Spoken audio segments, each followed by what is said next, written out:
Flag falls on pole day 95. I'm Gary Lee here in the Jack Villeneuve pit where it's very quiet because Jack just tore up the backup car about 15 minutes ago. We'll have complete details and all the speeds on today's countdown to Indy.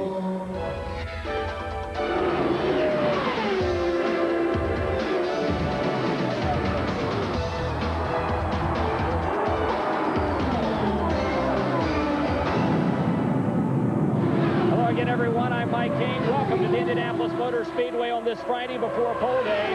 Day 7 of practice. We're joined tonight by a racing legend, without a doubt, Mario Andretti. And Mario, it's great to have you. We obviously would rather, I think, see you out there in a car because a lot of folks are missing you here this year.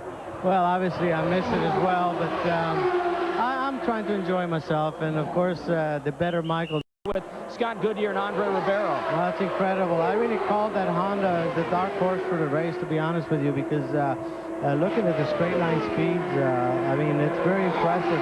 But now it's going to be interesting to see what the reliability is like. But they're certainly here for, what, now the 3rd year or so, so they know what it's all about. So I would like to think that even the reliability should be in their corner. Well, there you just saw, as we were just saying, Raul Boesel goes over 230 miles an hour. And I tell you what, the drivers that eclipse that mark just continue to mount. It's incredible thinking, Mario, about how many drivers we could possibly have averaging over 229, 230 miles an hour and not be contenders for the front row. Well, that's the point. That's the point that I'm saying about the excitement for tomorrow, because the capabilities there, and then a lot of drivers haven't really shown the true colors because most of them this afternoon are just putting in the qualifying engines, so you never know. Sometimes you could have that little extra 10 horsepower or so that can mean another mile an hour. It could be a big factor between being on the front row or being 2nd or 3rd row. So, you know, there are a few surprises yet to be seen. Certainly one big surprise, I think, this month of May is the fact that the Penske cars are simply not working at all, Mario. They came here last year and, of course, dominated. You had to deal with that as a driver. This year, though, they have simply not been able to find a setup that is suitable to either Al Unser Jr. or Emerson Fittipaldi. How frustrating is that? Well, that's got to be the ultimate frustration, obviously. And these guys, I mean, they're the best in the business, and it seems like you can listen to them through the corners, and they're probably the only top, well, should be top runners. They're backing off considerably, so you can see they're having a balance problem in the car. But I can tell you one thing, though, I'll guarantee you they'll figure it out. That's one thing for sure. With the depth of that team and the quality of engineering, the depth in engineering they have, I think you know, sooner they'll get it figured out. Obviously, they'd rather be sooner than later, but they'll still be a force to be reckoned with when it's all said and done. That last lap, by the way, with Emerson Fittipaldi, as you saw, just over 222 miles an hour. And as Mario Andretti said, maybe they're not going to be that strong as far as Team Penske goes come pole day tomorrow, but certainly come race day, Team Penske will be ready to race. More coming up right after this on Countdown to Indy.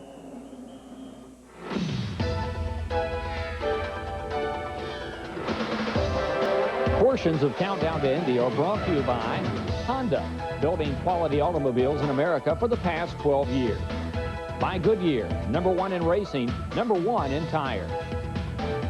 And by Briggs & Stratton, the power in power equipment.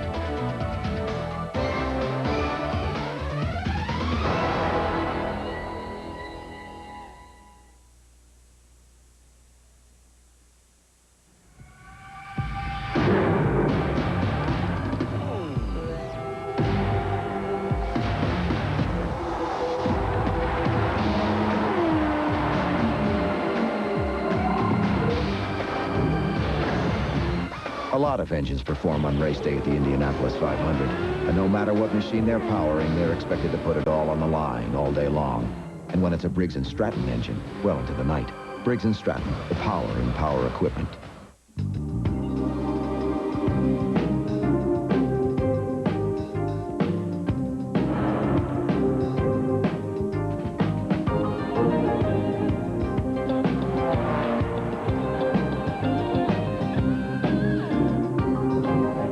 Honda, we've already put together quite a chapter for ourselves in racing history. Of course, another page or two wouldn't hurt.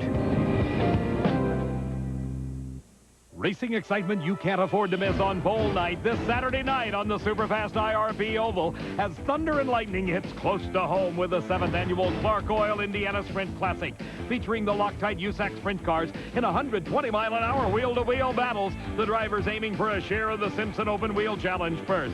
An exciting GW Beers Auto Parts semi-feature gives one last chance to make the feature field. Gates open at 5, racing at 8 this Saturday night. The Clark Oil Indiana Sprint Classic at IRP.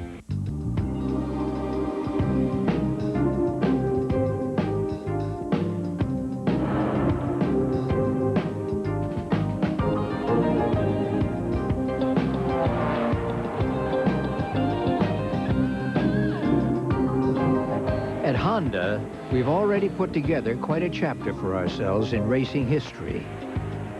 Of course, another page or two wouldn't hurt.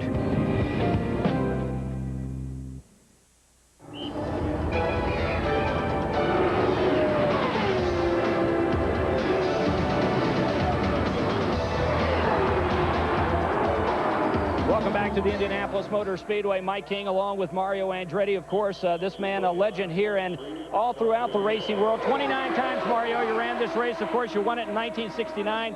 Here this month, we're seeing speeds that are incredible. How far can this go? We're looking at a top 10 today that is all over 231 miles an hour. Where do you think it will end this month? Well, well, we like to think that this is it. You know, that of course we were thinking that when we were running 170. You know, so who knows? But we got to be reaching pretty much the limit of the human element, really. And as you know, that rule has just passed today or yesterday, I think, to curtail some of the aerodynamics of the cars. You know, I think for next year, and then I think it's a very prudent move. It's a good move, and I think it's a solid approach. So as you can see, we're probably going to see as fast as, I mean, the quickest speeds that we'll see for a long time this month. You know, because as I say, if the rule goes into effect, obviously then it's going to be a matter of just coming back up to this plateau. Well, we were just taking a look at Scott Goodyear. You're talking about a guy who's making a great comeback after a very disappointing 1994. Goodyear has really jumped it up considerably at the Honda Power Car. Mario, you know, it's interesting. The more drivers we talk to, the more we hear how good the Lola and the Reynard chassis are this year. Cornering speeds seem to be very, very good, as opposed to the straight line speeds, which are down a little bit from last year for the fastest cars. Cornering speeds are way up. Well, they've improved, no question. As a matter of fact, as you can see from last year, following the Penske's, you know, for the entire season, both sides, the Reynards and the Lolas, you know, they thought they had to buckle down and get down to serious work, and I think both have come up with a lot of answers, and as you can see, they're just leapfrogged ahead at least for the super speedway. But again, it's the battle. You know, everybody's you know, is trying to come up with something better. I mean, obsolescence is the order of the day. You know, all the manufacturers just keep working for next week and beyond. So this week, you know, you can enjoy an advantage. Next week, who knows? Taking a look at Michael's teammate, of course, Paul Tracy out there. Both of them have been stepping it up just a bit here, especially today. Michael over 4 miles an hour faster. He kind of wrote it off a little bit, Mario, saying that he got a good toe on the run and really didn't seem to be too overly impressed with a 232-plus lap here. Well, Mike, you got to be realistic. Most of the speeds that we're seeing are done with a toe, because just the fact that there's another car out there will create enough of a current that even that in itself is like a toe. But when you have a burst like that, and you look at the straight line speeds approaching, you know, 245 miles an hour, then you know for sure you're not doing it by yourself. That's why, you know, a lot of times you can get misled by saying, oh yeah, I really haven't made, look at the speed. But when you're out there by yourself, you know, reality sets in, and it's a horse of a different color. So tomorrow, I assure you, you're going to see some surprises. I was just listening just before, during the break, some cars going pop, pop, pop down the straightaway, and that means they're trying to maximize the pop-off valves, and they have to get out of the throttle to get it back to seat. So you can see everybody just trying to go for the very limit to be set for tomorrow. Okay, so we're getting set for a big pole day here. You know, it's one thing to be joined by one legend. When we come back, we'll be joined by another here live on Countdown to Indy. You don't want to miss this. So come back with us to the Indianapolis Motor Speedway right after this. Hey, if you're like me, nothing says summer like grilling on yours truly. And when it comes to steaks, chops, and burgers, no one gets me smoking like the Marsh Meat Department. More choices of fresh, lean beef, more fast, friendly service. And to get you really cooking, Marsh will double your money back if you're not 100% happy. Guaranteed. So take it from me. At Marsh, you'll get a smiling face and meat with approval.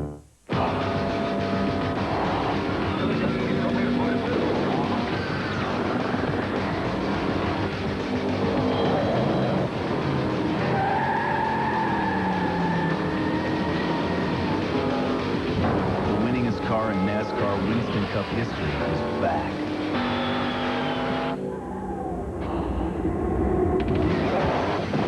Introducing the race-modified Chevrolet Monte Carlo. It starts with desire and ends in a quest for speed. Join racing analyst Gary Lee for an exclusive look at the day's quickest laps. The question is, can anybody beat the Menards in the run for the pole? Don't miss state-of-the-art digital coverage of Pole Day.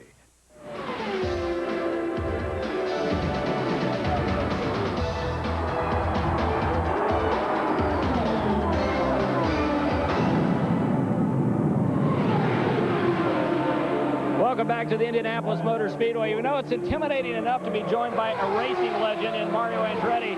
But by golly, they've thrown another angle at me here by having a football legend join me, a future Hall of Famer, 4-time Super Bowl champion, 3-time Super Bowl MVP, Joe Montana. You've been here all day today. If I heard correctly when you were being interviewed on the PA system a little earlier, this is your first visit here to Indianapolis? It sure is, and it's been an exciting one.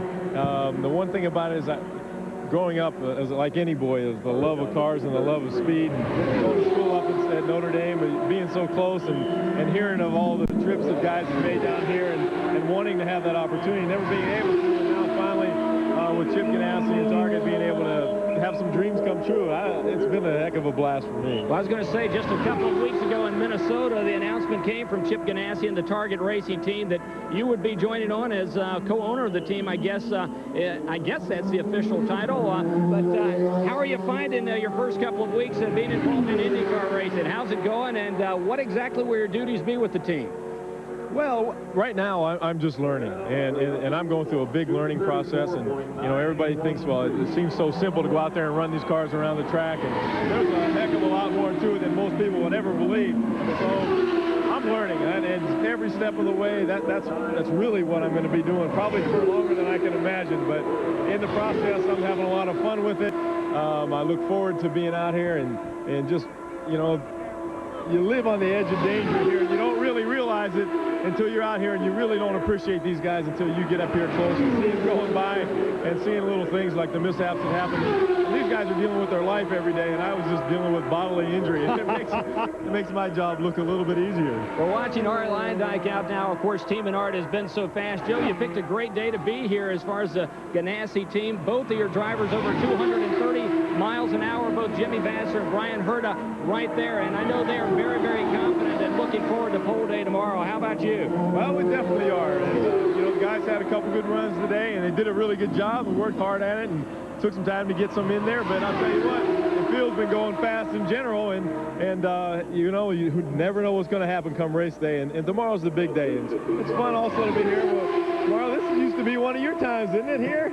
Down here at Happy Hour. Getting moving fast. We always love that. Hey, from what we understand, we're being told that we just saw the fastest time of the month turned by Arie Luyendyk as we were talking there, Joe. Arie Luyendyk's time, 234.913 miles an hour. So just a tick away from 235 miles an hour.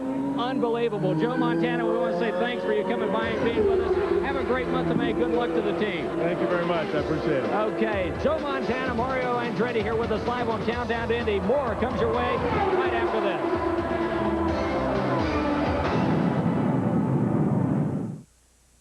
For years of beauty, protect your wood floors, furniture, and more with Minwax polyurethane. Minwax contains pure urethane oil for a beautiful finish, tough enough to handle years of heavy traffic. Minwax makes and keeps wood beautiful. Hey, if you're like me, nothing says summer like grilling on yours truly. And when it comes to steaks, chops, and burgers, no one gets me smoking like the Marsh Meat Department. more choices of fresh, lean beef, more fast, friendly service. And to get you really cooking, Marsh will double your money back if you're not 100% happy. Guaranteed. So take it from me. At Marsh, you'll get a smiling face and meet with approval.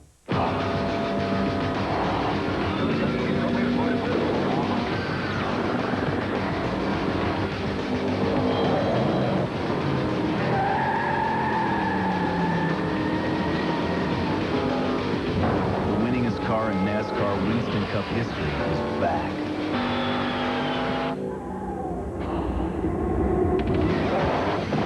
Introducing the race-modified Chevrolet Monte Carlo. Put a smile on your face with a great chicken taste. Fresh from the kitchen at Hardee's. It's Hardee's new fresh and juicy fried chicken. Now marinated for more of that great Hardee's taste in every bite. For lunch, try 2 pieces, biscuit, and choice of a side for just $1.99. So come on in and get it. And for dinner, you can get 8 pieces of chicken and 4 biscuits for just $5.99. Put a smile on your face with a great chicken taste. Fresh from the kitchen at Hardee's. It starts with desire and ends in a quest for speed. Join racing analyst Gary Lee for an exclusive look at the day's quickest laps. The question is, can anybody beat the Menards in the run for the pole? Don't miss state-of-the-art digital coverage of Pole Day.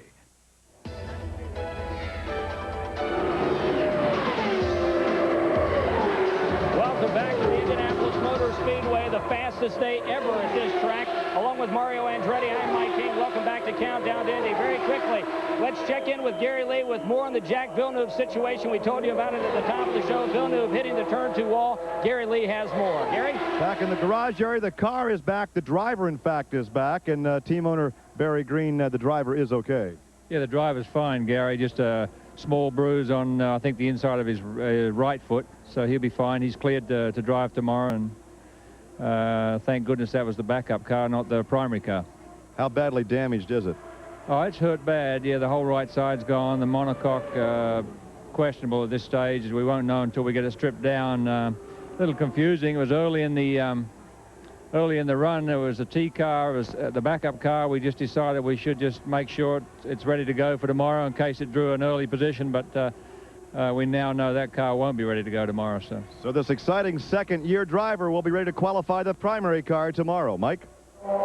Thanks very much, Gary. Well, of course, Mario Andretti, certainly no stranger to the folks here in Indianapolis, all around the world when it comes to racing. 29 starts here, world driving champion, Indianapolis 500 champion, and this book kind of chronicles your life. What a great, great compilation of some of the great pictures of your career. Andretti, it's very simply named because it doesn't take much more to let people know what this book is all about. Well, Mike, we had a ball doing this. Actually, we started last April and we finished it last September. And in a short period of time, we were just able to, you know, to put quite a bit of stuff together. It was pretty much, it's a light conversation and talking about events, and it was stimulated my mind just by talking about, again, different parts of my life, you know, what was important, you know, the good, the not so good, the ups and downs. We have a lot of photos in there, a lot of black and whites as well. So it's been fun, as I said. You know, be honest with me. I know you've been asked this an awful lot, but everyone knows you still have the ability. Everyone knows you can still go fast. How much of an urge do you have to climb back into a car? Well, I have to be truthful. Obviously, the urge is there, no question, because physically I feel good. Matter of fact, too rested. So I know that there's still some fire in there, but at the same time, you know, I'm not going to second guess my decision. I'm going to live with that, and I'm just going to concentrate on rooting for Mike and Jeff. Well, if you get an opportunity, check out the book. It's a great one. This guy, boy, what a career. More Countdown to Indy comes your way right after this.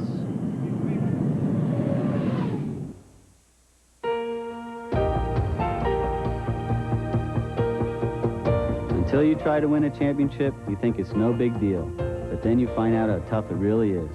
And you realize you can't gamble on anything. Not on the car, not on the engine, and certainly not on the tires. You just got to go with the best. Goodyear Eagles, the proven winners. Goodyear, #1 in racing, #1 in tires. It isn't easy winning one of these things. And without Goodyear, it's almost impossible.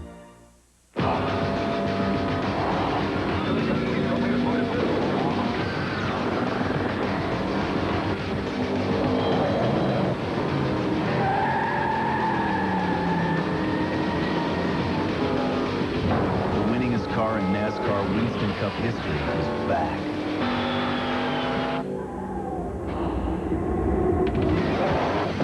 Introducing the race-modified Chevrolet Monte Carlo.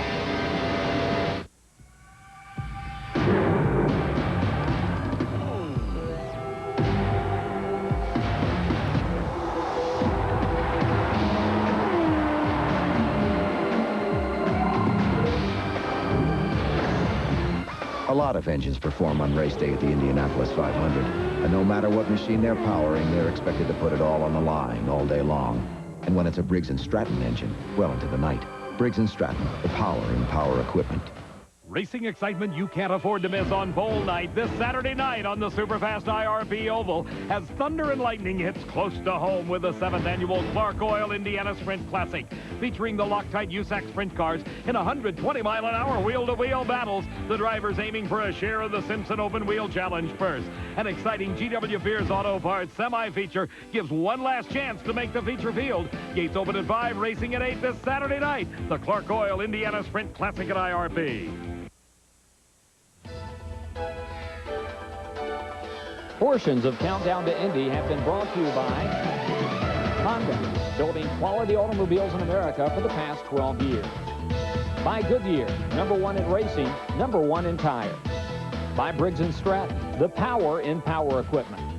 And by GTE MobileNet, bringing you a revolutionary new idea in personal communications. Telego Service, the super cordless phone that works in your home and all around town.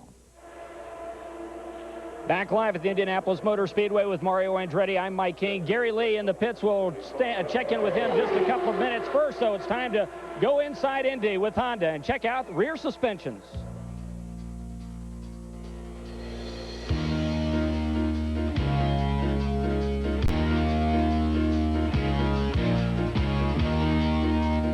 Okay, today, take notes. We're going to have a quiz as we talk about the difference in suspension systems between this Indy car and your passenger car. First thing you may notice right back here is the shock spring assembly is mounted in a horizontal position, not vertical like your car, because this is a push rod suspension. As the wheel moves up, this push rod pushes up against the rocker, and the rocker then develops the shock travel. This is actually a sensor hooked up to the onboard computer to measure shock travel. Now keep in mind, these are 3,000-pound springs. Your passenger car, well, about 1,000 pounds. Keep in mind, this race car only weighs 1,500 pounds with 3,000-pound springs. Your passenger car weighs 3,000 pounds with 1,000-pound springs, because after all, it was built for driving comfort. An Indy car was built for pure speed.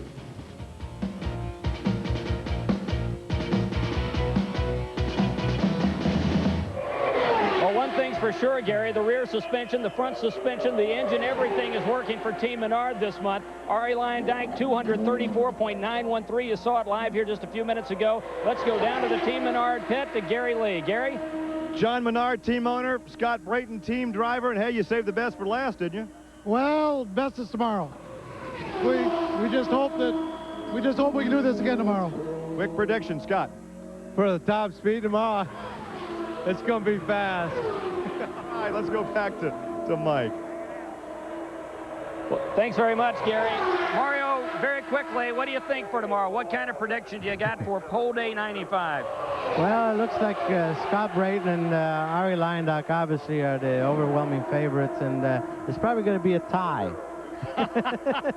Two guys on the inside of one. They certainly both deserve it. I feel good for them because neither one has a steady ride for the rest of the circuit, and it's good to see them doing so well here. So as far as the speeds, I don't know, conditions being right, probably a 4-lap average around 233 something. Well, that would be a new record. By the way, in case you're wondering, the record set by Roberto Guerrero in 1992, 232.482. Mario Andretti, thanks for being with us.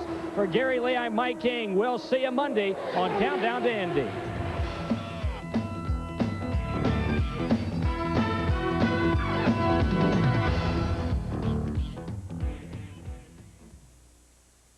Wait till you see what's going to make you smile at Mars.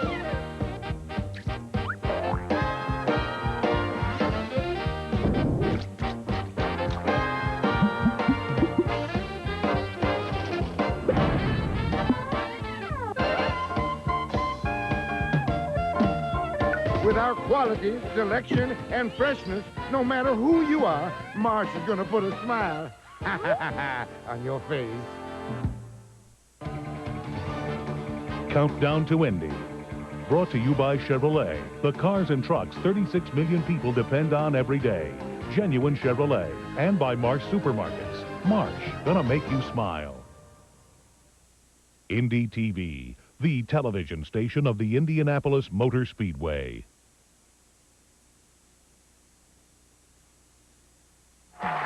It's time for the Family Feud. Introducing the Bowden family. Sue, George, Anna, and Mary Ethel, ready for action. Playing against the Moultrup family. Carol, Judy, Mary, and Jennifer, on your mark. Let's start the Family Feud. Here's the star of Family Feud, Richard Dawson. How are you, my love? I'm lovely to see you, sweet sir. Good to have you back. Heard something in the power plant area and shut it off. And we'll require some help from the crew to bring him back. During that interview with Brayton, Paul Tracy went out and cranked a 230.775. 230.775. So he'd been over 231, 231 a couple of days ago. Let's go over some other speeds for you. We don't want to dwell totally on that 234 lap, although it is historical in nature. Brayton 234.6 and Lyondike 234.3. Michael Andretti at 229.8. Scott Pruitt at 227.9. Mauricio Gugelmin at 227.8. Teo Fabi at 227.0. Stan Fox at 224.4. Jimmy Vasser at 224.1. Bobby Rahal at 224.1. And Roberto Guerrero at 223.8. But once again, what a great day to be here if, in fact, we get that magic 235. But even if we don't, incredible what this team has done. And I think we have to underscore what Scotty Brayton was saying. He is the guy in the cockpit. Ari's the guy in the cockpit. After a run, we in the media go after those guys. But don't forget it's a team effort. That's nice. A lot of folks behind the scenes put the car together. They make it work. Sonny Meyer, Lou Meyer the second, and his son Butch, Lou Meyer the third, working on the engines, building those engines right here. John Menard, a fantastic car owner, a throwback to the owners of years gone by who will hire a guy on talent and not because the guy brought a sponsor with him. And so a lot of folks working behind the scenes to make this project what it is today. And you know, this is the culmination. This is the culmination of lots of work in the shop and lots of hours of testing here. As King pointed out, when nobody else was around, it was cold, it was dreary, as the winter months tend to be here in Indy. They're out working. And that's why they were working then, to get the results they're getting now. We remain under yellow, so let's take this quick break and we'll come back with more live from the Indianapolis Motor Speedway.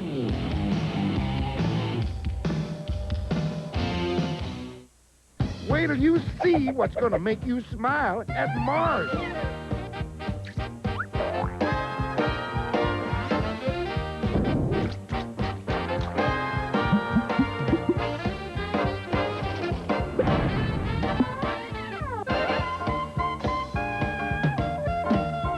With our quality, selection, and freshness, no matter who you are, Marsh is going to put a smile on your face. Can you recall when you were small, how Kool-Aid made you smile? Here's something you missed, New Island Twist, fruity combos, island style. New Island Twist. We blend the flavors of mango and berry. A delicious combination. Orange, pineapple. It's a tropical creation. And kiwi lime. A whole new taste sensation. New Island Twist. Come join the celebration. Prepare yourself for the ride of your life.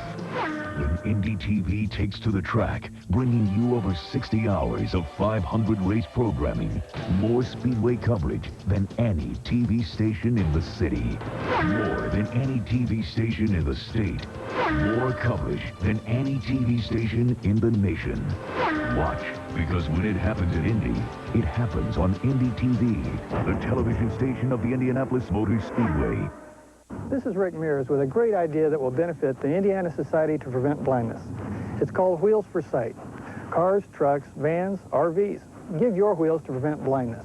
They're auctioned off to benefit sight-saving programs, and your gift qualifies as a charitable contribution for tax purposes. Call Prevent Blindness. Your old wheels can be picked up as far as 70 miles from Indianapolis.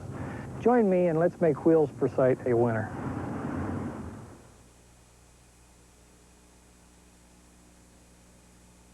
As a racing fan, you may be familiar with our work. We're Kiko Motorsports, the racing division of Kiko Engineered Coatings, and we create durable, permanent lubricity coatings that provide thermal barriers to protect against excessive heat, corrosion, friction, and oxidation. We provide coatings to last longer, cost less, and enhance your overall performance. Our coatings are used by the top racing teams in the world in nearly every form of racing.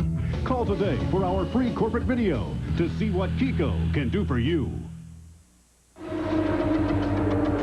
And we welcome you back to a kaleidoscope of sound and color. The green is on. The track is very active right now. And the anticipation continues to grow, Donald, for that potential lap of 235 miles an hour as we show you the top 10. Once again, Scotty Brayton at 234.6. And you know, you can almost feel it, and you can almost see it in the crowd. In our vantage point here, we can watch the crowd walk down between the fence and the Tower Terrace area, and you can just see the excitement. We don't know what happened to Ari yet. He pulled off somewhere on the course and had to get the toe in. As soon as we find out what happened there, we'll let you know. But I would assume it's something minor. Should be out shortly, and we anticipate that 235 today. We can give you a couple of speed updates. Teo Fabi now at 228.1. Bobby Rahal at 225.7. And I would guess that a lot of these drivers, although they would like to be the fastest of the month, when they're, you know, a few miles an hour off, they just do not have that spotlight on them.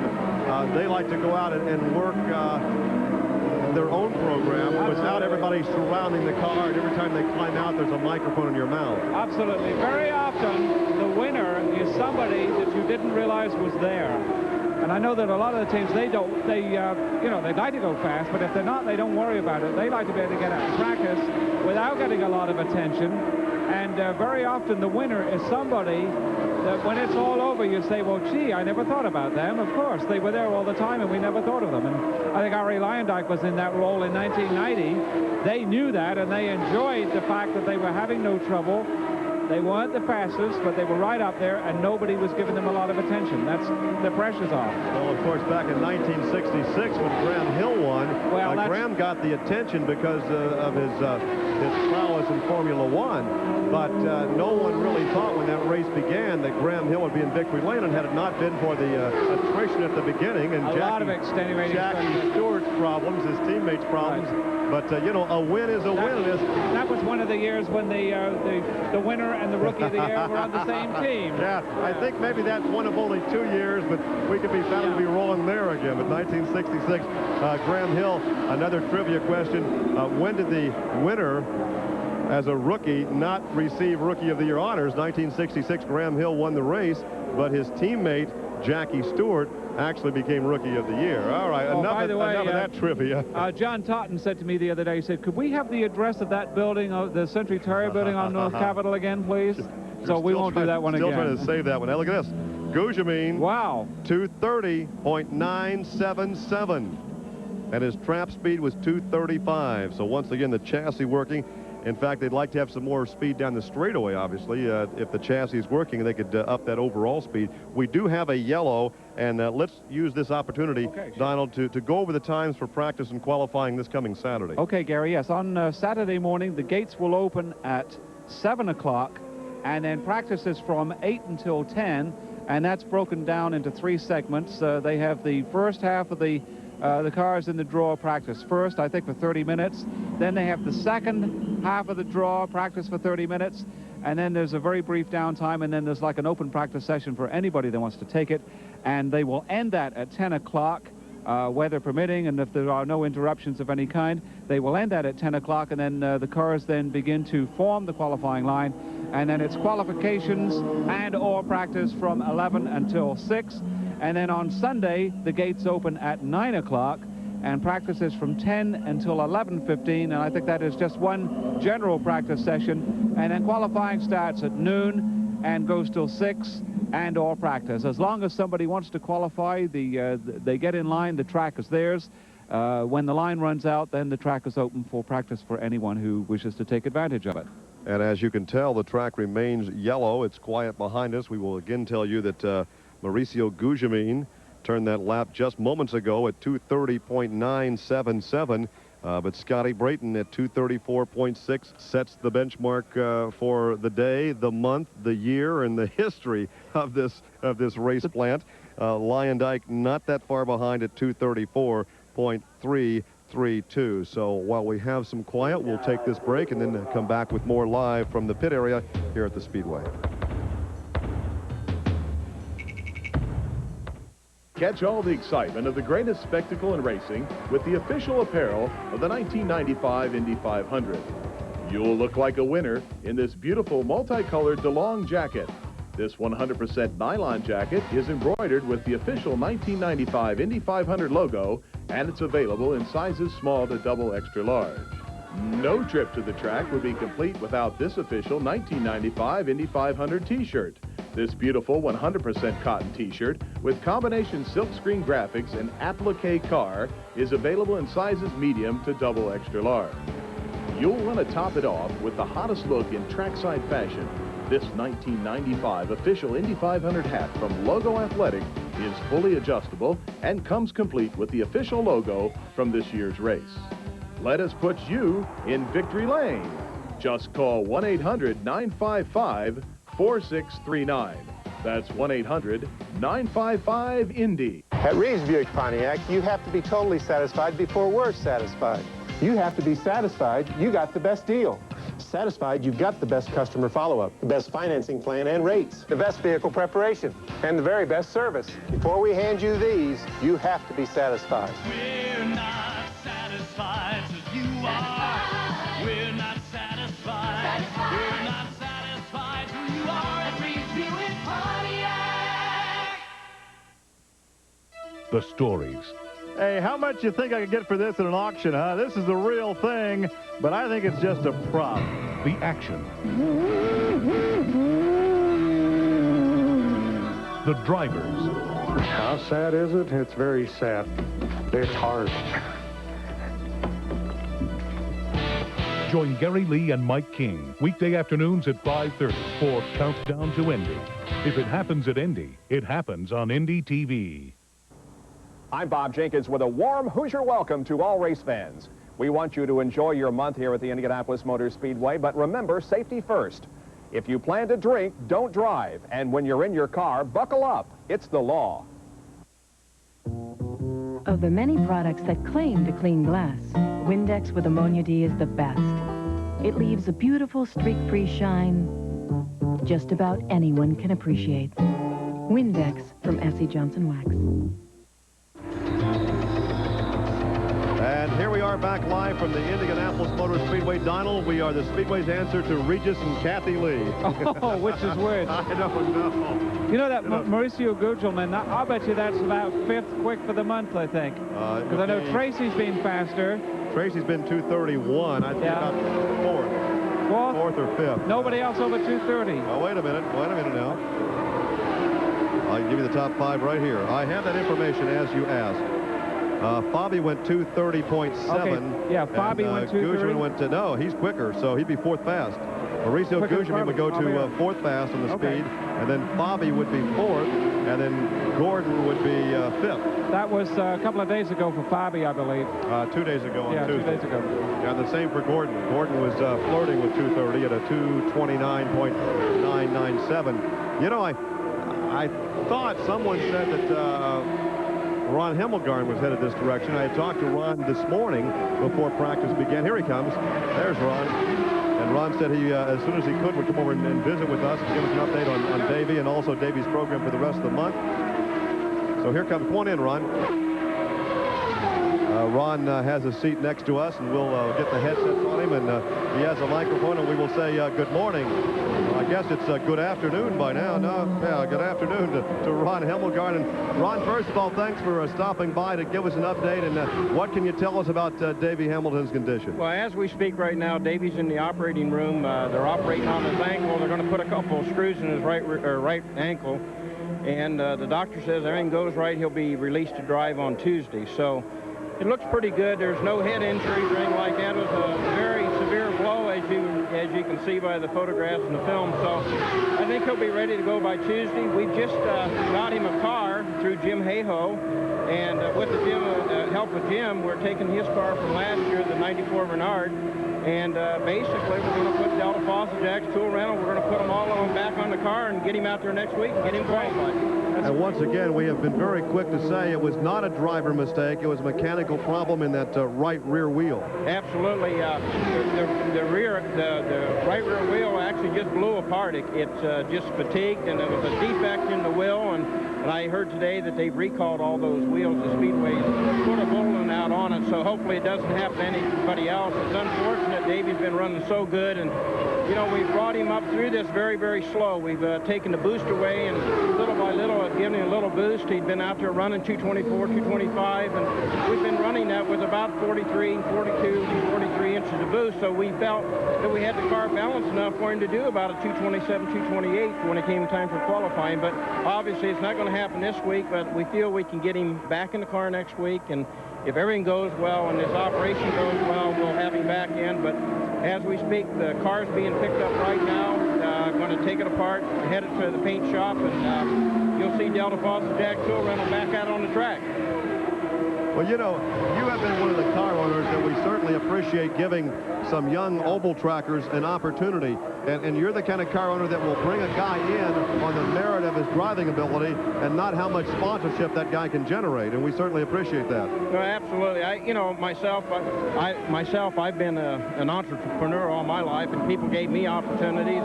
And that's what these people need. These guys are good. There's a lot of good, talented drivers out there. And this thing is driven by money so well. But I've just found that if you give these guys an opportunity, they'll do you a great job. And really, the sponsors ends up with a better deal. And so consequently, everybody's happy. And I went the other way. I've done the buy a ride deals. They're not any fun. They're very, very expensive. And this is really a good way to go. And I've got two great drivers, Stan Fox and Davey Hamilton. And it's really good to be part of those guys and see their career advance. Will you run a third car?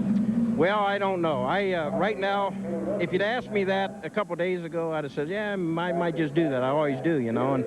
But right now, we've got to get Davey's car back in order, and so let's just sort of see what next week goes. If things go smooth, I might help somebody else, but right now, I've just got to concentrate on Davey. On behalf of all the oval track race fans out there, we thank you for what you're doing for Davey. You're originally from Dayton, I think. That's correct, Dayton, Ohio. The first time that you ever came to the Indianapolis Speedway, you saw it under the circumstances are very different from the way that you see it now. Well, absolutely. In 1964, I hitchhiked from Dayton, Ohio.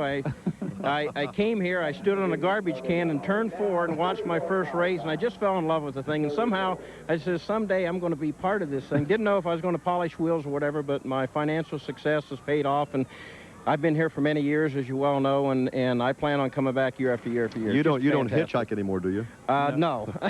We admire you also. A lot of the owners, obviously, they're very well-to-do, and sometimes, you know, they're second, third, fourth generation well-to-do. You're a self-made man. I mean, I remember you telling about as a kid, and you were an entrepreneur even when you had a newspaper route, as I recall. Yeah, absolutely. You know, I used to build this route up, and then they would make me sell it. They wouldn't let me have more than 50 customers, so they would take my customers away, and within about 6 months, I'd end up getting them all back, because the things I did was different than what most guys used to throw the papers in the yard and in the porch.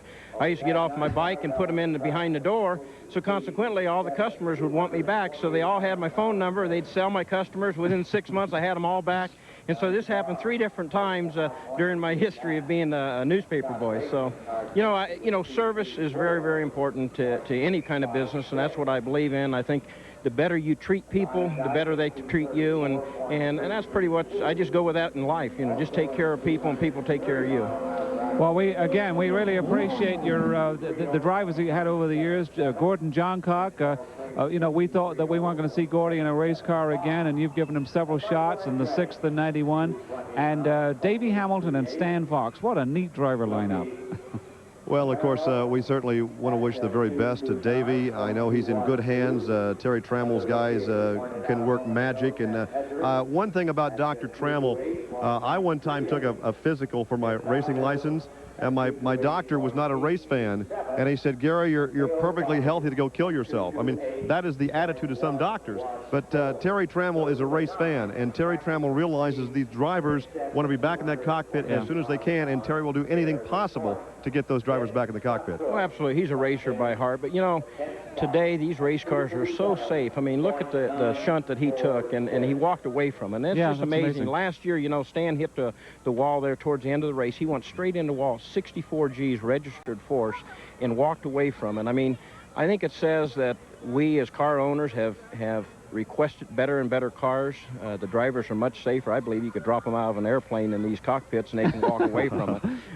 And I think it says a lot for, you know, racing in general. It's a very, very safe sport, really. And I mean, obviously everything has risk in it, but I think we've done a great job building these cars. Hats off to Reynard. It's a fantastic race car, and I've had 2 bad shunts here in the last 2 years, and I think it's really paid off, and it's a real effort on their part to build these cars. So all in all, I think racing's great, and you know, with Gary's ability driving, maybe it would be a way to kill himself, but these other guys, they're pretty safe. You had Ari Lyondike fairly early in his Indianapolis 500 career. Yeah, 1987, Ari was driving for me. We did really great here and had a good month going, and we ran the most laps and most miles in 1987. For the whole season. For the whole season. He was voted the most improved driver at that time. We finished 7th in the national point standings, and you know, Ari's a fantastic guy, a very good driver, and I enjoyed that relationship very much and still think a lot about it. It was just great with Provimi Ville and the whole thing. Those were just great people. You know, despite your cheap shot at my driving, you probably have forgotten that you were one of my sponsors in the midget a few years ago. Well, that's true. But and I took real good care. I took real good care of your decal on the car. Well, like I say, I try to help the underadvantaged. Watch it. So. This interview has just ended. Ron, we appreciate you coming out here. I know it's very hectic back there, getting all the deals together for the other car and getting it shipped over here, and we appreciate taking the time to walk out here and give us an update. Well, thank you very much for having me on. Thanks, Ron. Ron Hemelgarn, and we have a couple of new speeds, and I tell you what, well, it's quiet right now, so let's go ahead and run these speeds for you because we are under yellow. A couple of rookies moving up. Look at Ribeiro in the Honda Power at 229. Wow. .212. Wow. And Zampedri at 228.938. Another rookie. So the rookies are finding some breakthroughs. Scott Pruitt down there coming up to almost to 227.9. Brayton again quick at 234.6. Lyondike at 234.3. Gujamine up to 230.9. Tracy at 230.7. Andretti, look at that, knocking at the door, 229.838. You know, looking at the Andre Ribeiro speed there, we're looking for Scott Goodyear in the other Honda because a lot of people sort of think that that's the house car, that's the main effort with Firestone tires, Honda engine. A lot of people think that maybe that's the dark horse. So if Andre Ribeiro, who has not been here yet, can run that, what was it, 229? 229. 229. 229.212. That Scott Goodyear here is a runner-up in 1992 and an outstanding record at the Speedway. That we could look for some 230-mile-an-hour laps from him, perhaps. All right. Donald, what do you say we take a break and we'll come back and check in with more activity. Stay with us. Catch all the excitement of the greatest spectacle in racing with the official apparel of the 1995 Indy 500. You'll look like a winner in this beautiful multicolored DeLong jacket. This 100% nylon jacket is embroidered with the official 1995 Indy 500 logo, and it's available in sizes small to double extra large. No trip to the track would be complete without this official 1995 Indy 500 t-shirt. This beautiful 100% cotton t-shirt with combination silkscreen graphics and applique car is available in sizes medium to double extra large. You'll want to top it off with the hottest look in trackside fashion. This 1995 official Indy 500 hat from Logo Athletic is fully adjustable and comes complete with the official logo from this year's race. Let us put you in victory lane. Just call 1-800-955-4639. That's 1-800-955-INDY. Hi, I'm Gary Pettigo, and I just want to say thank you on behalf of all the Pettigo people. Thanks to all of you who've stopped by to see us at Pettigo Chevy City, because we really appreciate your business. The Pettigo people have one goal, and that's to make sure that our customers are completely satisfied with our low, low prices, with our huge selection of genuine Chevrolet cars and trucks, and completely satisfied with our GM Good Wrench service. Stop by and see why we continue to say Pettigo people make the difference. It's the greatest spectacle in racing, and now the greatest radio show covering the 500 has come to television. It's hosted by national racing expert Bob Jenkins. It's live. It's got guests from the 500, and it's interactive, giving you the chance to call in and ask questions. I'm Bob Jenkins. Join us this week as we preview Pole Day. Indy Live with Bob Jenkins. Tune in, call up, and hold on. If it happens at Indy, it happens on Indy TV, the television station of the Indianapolis Motor Speedway. Racing excitement you can't afford to miss on Bowl Night this Saturday night on the Superfast IRB Oval as thunder and lightning hits close to home with the 7th annual Clark Oil Indiana Sprint Classic, featuring the Loctite USAC sprint cars in 120-mile-an-hour wheel-to-wheel battles, the drivers aiming for a share of the Simpson Open Wheel Challenge purse. An exciting GW Beers Auto Parts semi-feature gives one last chance to make the feature field. Gates open at 5, racing at 8 this Saturday night. The Clark Oil Indiana Sprint Classic at IRB.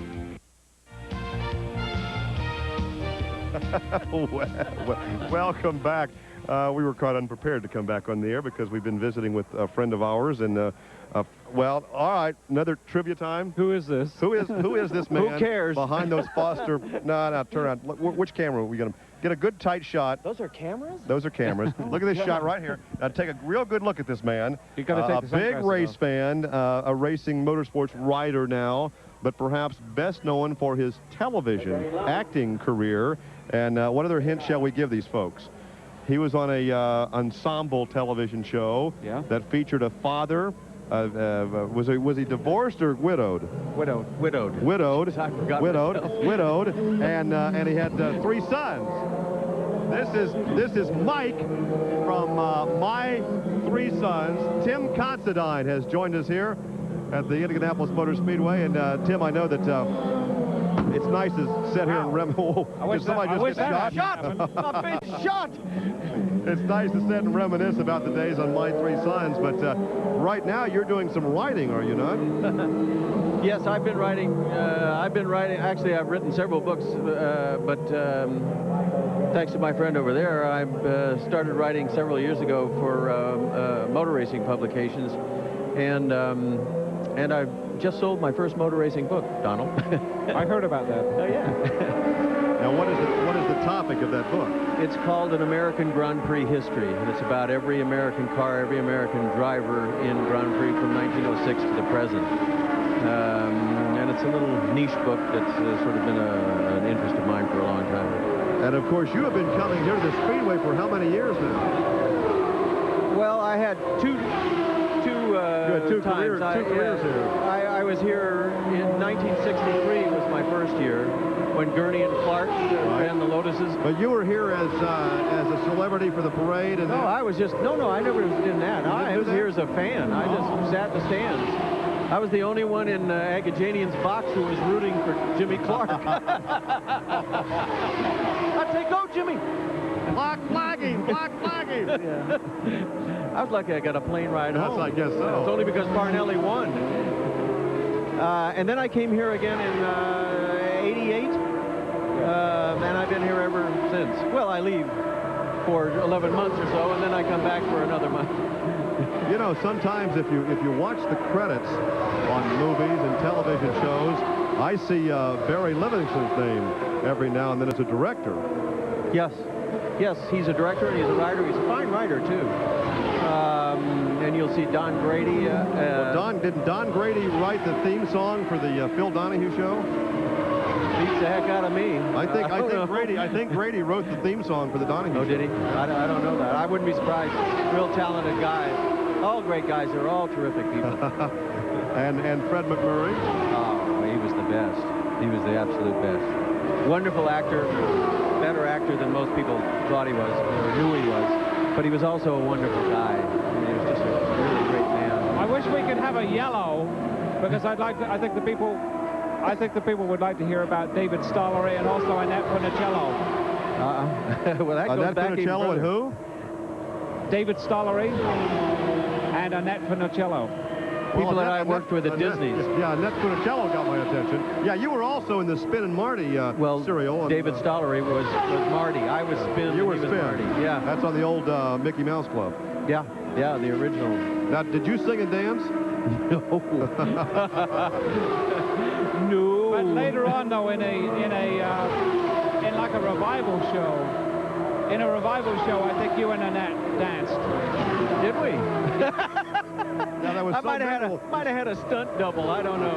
No, I think we did do a little pattern, but I was no threat to Fred Astaire, I'll tell you that. We're talking with Tim Considine, who, remember, was Mike, the eldest son on My Three Sons, and we've been reminiscing just a bit. And of course, you and Donald have been friends for a lot of years, and you've been coming to the Speedway for a lot of years, but you're almost incognito with your sunglasses on, and no one seems to want to sit and reminisce. Well, everybody else would be incognito if I didn't have my glasses on.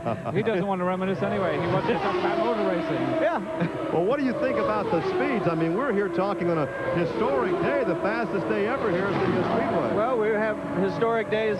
That's the wonderful thing about Indianapolis, is that every day is a historic day in some way. I mean, yesterday, to the trivia maven, for the first time since, what, 1974, you could actually say, the voice of Firestone. Oh, yes. Right?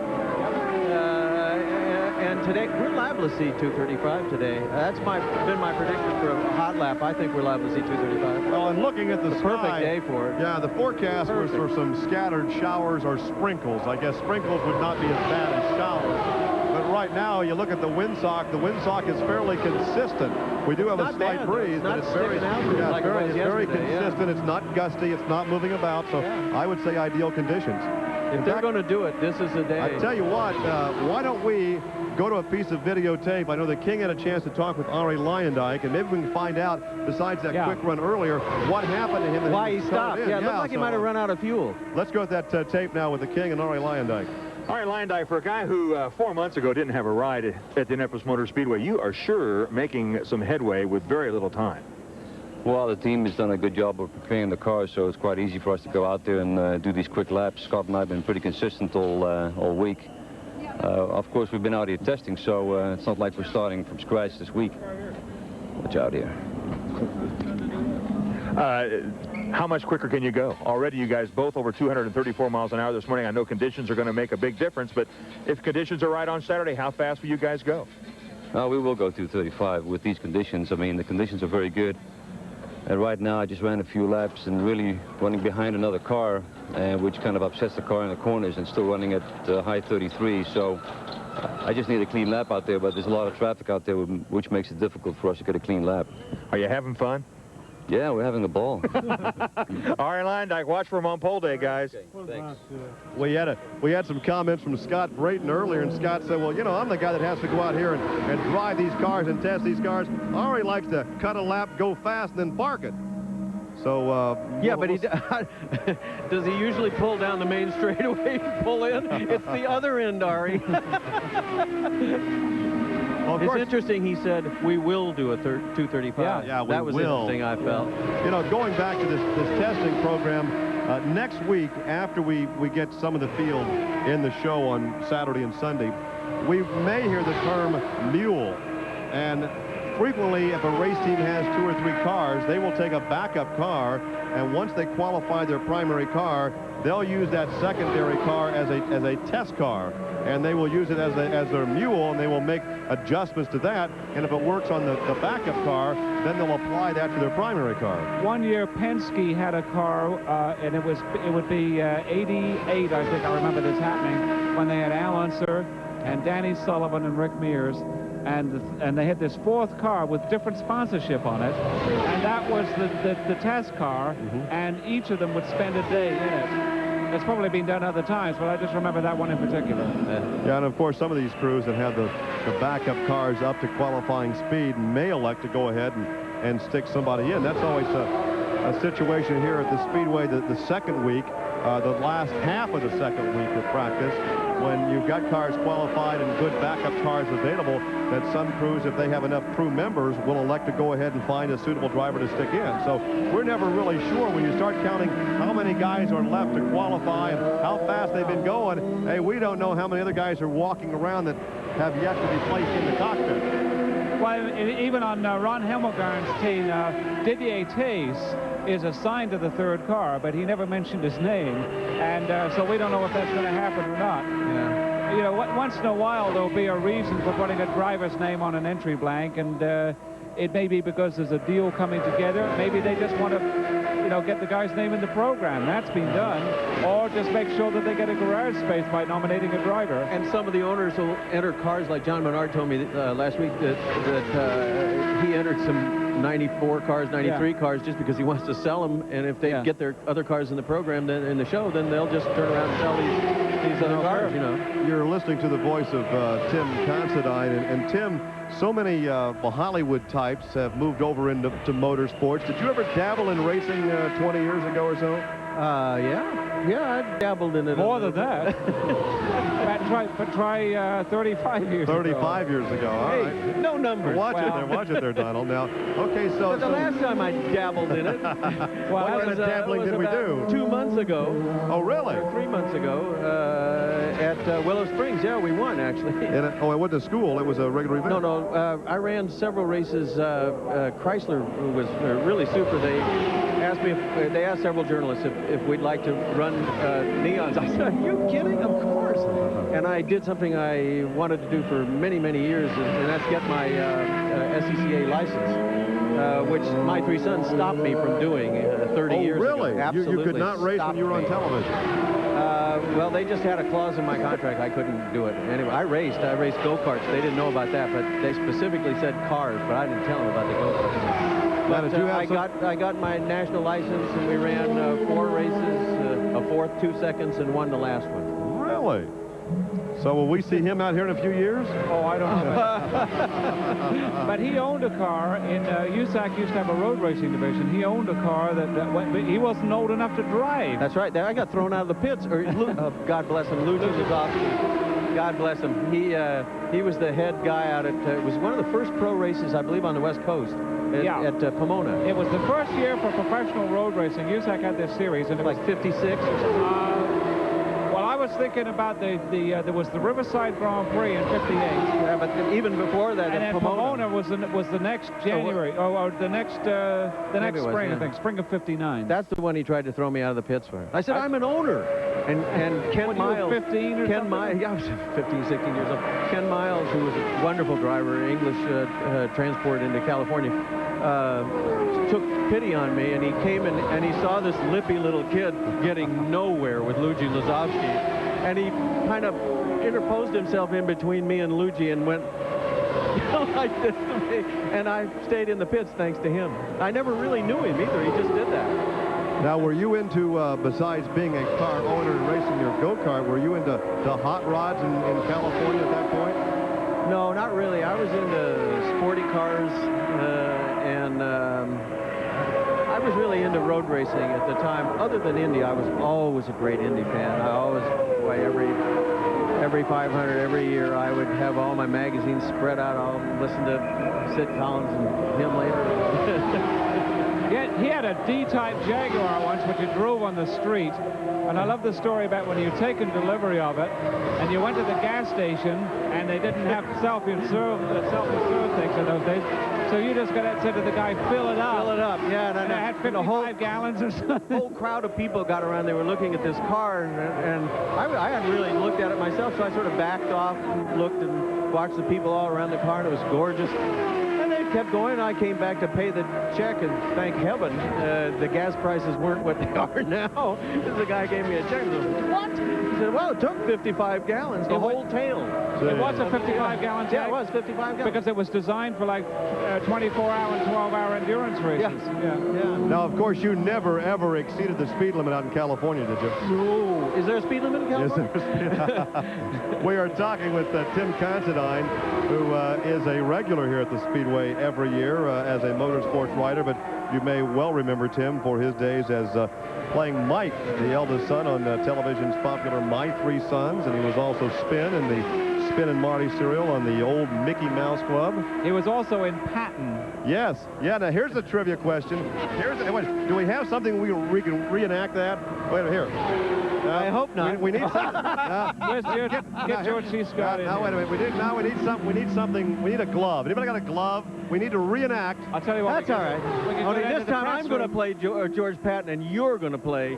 All right. We can go down to the press room and get the picture.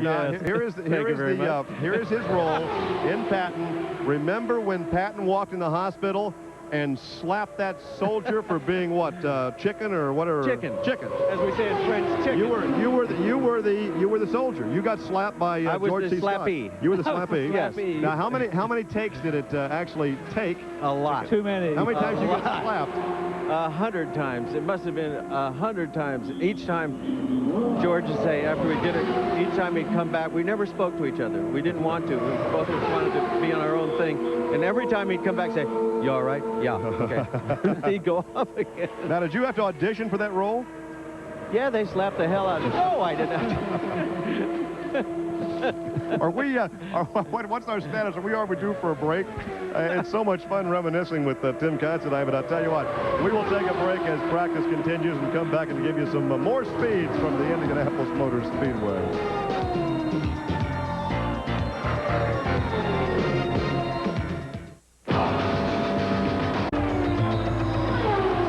We are back live at the Indianapolis Motor Speedway. Gary Lee along with Donald Davidson, and a special guest is Tim Considine. And Tim, you know, you're probably the envy of all the guys, all of us that grew up wanting to date Annette Funicello and never having had a chance to meet Annette Funicello. You not only worked with Annette, but you, were supposed to go to dinner with her, just before you came to Indy? Yeah. I won't see her for a month now, but she's terrific. She's every bit as, actually she's more beautiful now than she was when she was young. I mean, she's an older person now than she was before, but she's beautiful. I mean, she's a lovely lady. She always was neat. But she has some physical problems right now, but she handles those in the same degree of dignity and class that she's always displayed. Well, she has what is it, multiple sclerosis. Multiple sclerosis. And which is, of course, a terrible thing. But as you say, she... Pace car's going out. We have a yellow. We have a yellow, and go ahead and finish that story, Tim, and we'll find out what the yellow is. She handles it. She never alludes to it. She's she just carries on with whatever she's doing. She has to use a walker now, sometimes to walk, but she's still a terrific lady. I had go ahead, quit. Okay, well, we welcome the yellow because I was trying to ask you some time ago. I thought the people would like to hear about David Stollery, who I don't think you saw for quite a few years and then tied up with again recently.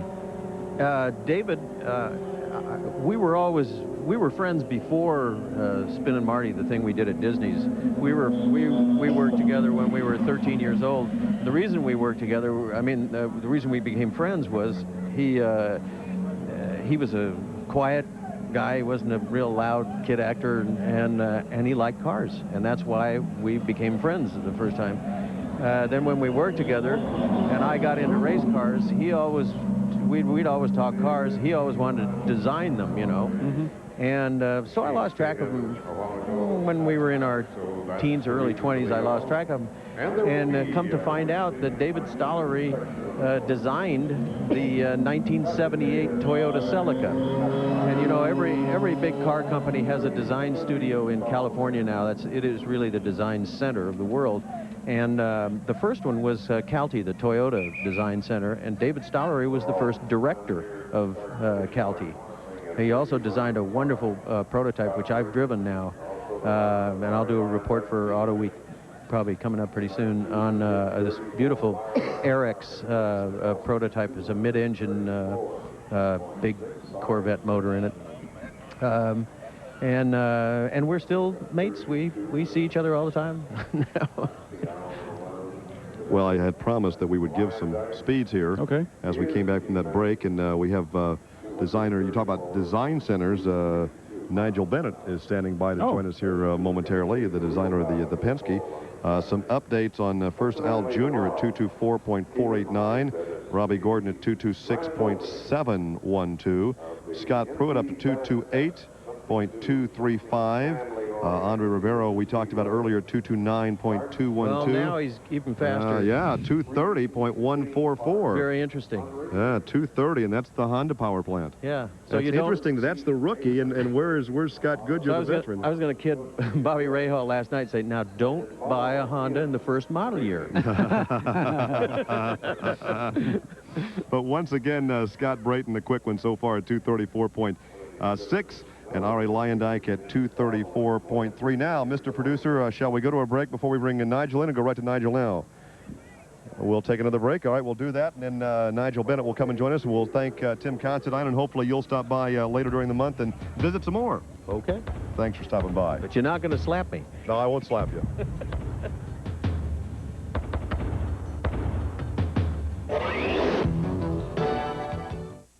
We believe when you're in a community, you have to give back to the community. I've lived here my whole life, and I'm proud to say that with your help, we've been part of the community for over 50 years. And it's a commitment that just keeps growing. From the excitement of big league sports to the elegance of Symphony on the Prairie, from new discoveries at the Children's Museum to wild times at the Indianapolis Zoo, Marsh is proud to bring you the best of Indiana. And that's a lot of smiles. Mommy, how do brakes work? They'll explain everything, dear. Brakes for shoes? They'll tell us all about it. How can you buy brakes if you don't know anything about them? Because I always shop with people I trust. When it comes to brakes, it's not what you know, it's where you go. You can always trust the folks at Meineke to give you quality, dependable brakes at a great price. I trust the champ. Take it from the champ. At Meineke, you're not going to pay a lot, but you'll get a lot. I guarantee it. 78 years of the Indy 500. Now you get to decide the race of the century. Vote for your favorite race and you're automatically eligible for a grand prize trip for 4 to the inaugural Indy 200 at Walt Disney World. Call us on the Indy TV Race of the Century vote line toll-free at 1-800-463-9881. That's 1-800-INDY-TV1.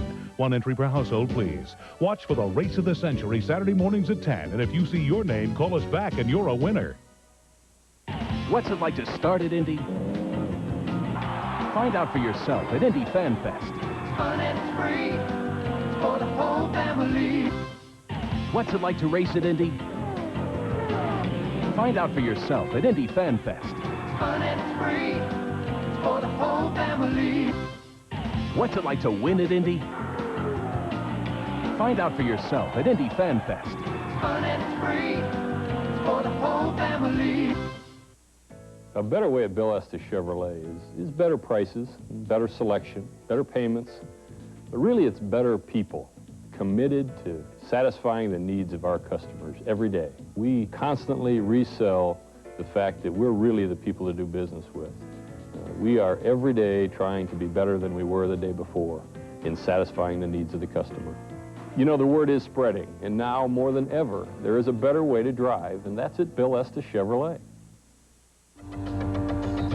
What a great way to spend your lunch hour. Live from the Indianapolis Motor Speedway. It's quiet right now. The yellow remains out, and the track inspection continues. And Donald, our guest sits down, and we find out that you two, grew up about 2 hours from each other in England, perhaps? Well, I'm not sure where he was born. I was born in a place called Salisbury, and he's with the Penske operation in England is in Poole, which is near Bournemouth, and that's about 20 miles from Salisbury. Would you like to introduce our special guest? Nigel Bennett, ladies and gentlemen. And he, Nigel, of course, Nigel Bennett takes all the credit for designing those potent Penske chassis, and you've been with Roger for how many years?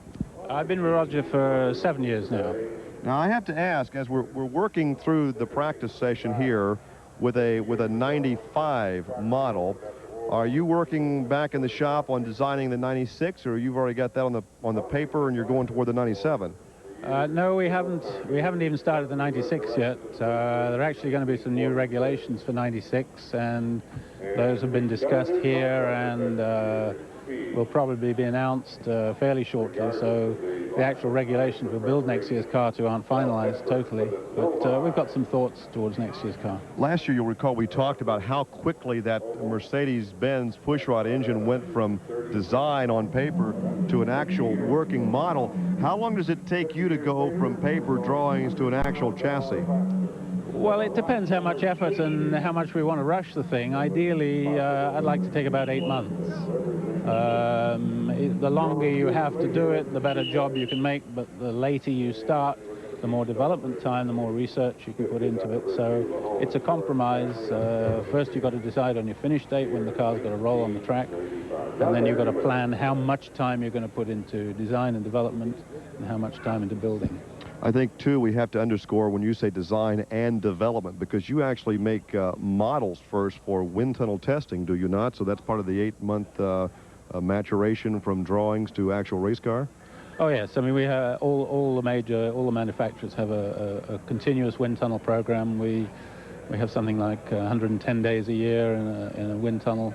We have a team of guys, just like a team of mechanics, and an engineer, a designer. With the sort of speeds you have at these sort of tracks, the aerodynamics are vitally important, and you can't afford not to do the research. Now, you're the guy that we have to ask, that we talked a lot last year about that dorsal fin and exactly what it did. The Penske cars had the dorsal fin. Everybody started to copy the dorsal fin, and we could never figure out what it was actually doing or what it was meant to do. So you designed it, you put it on there. What did it do? If you take a bow and arrow and fire the arrow, it'll go straight. If you take the feathers off the back, it'll be uncontrollable.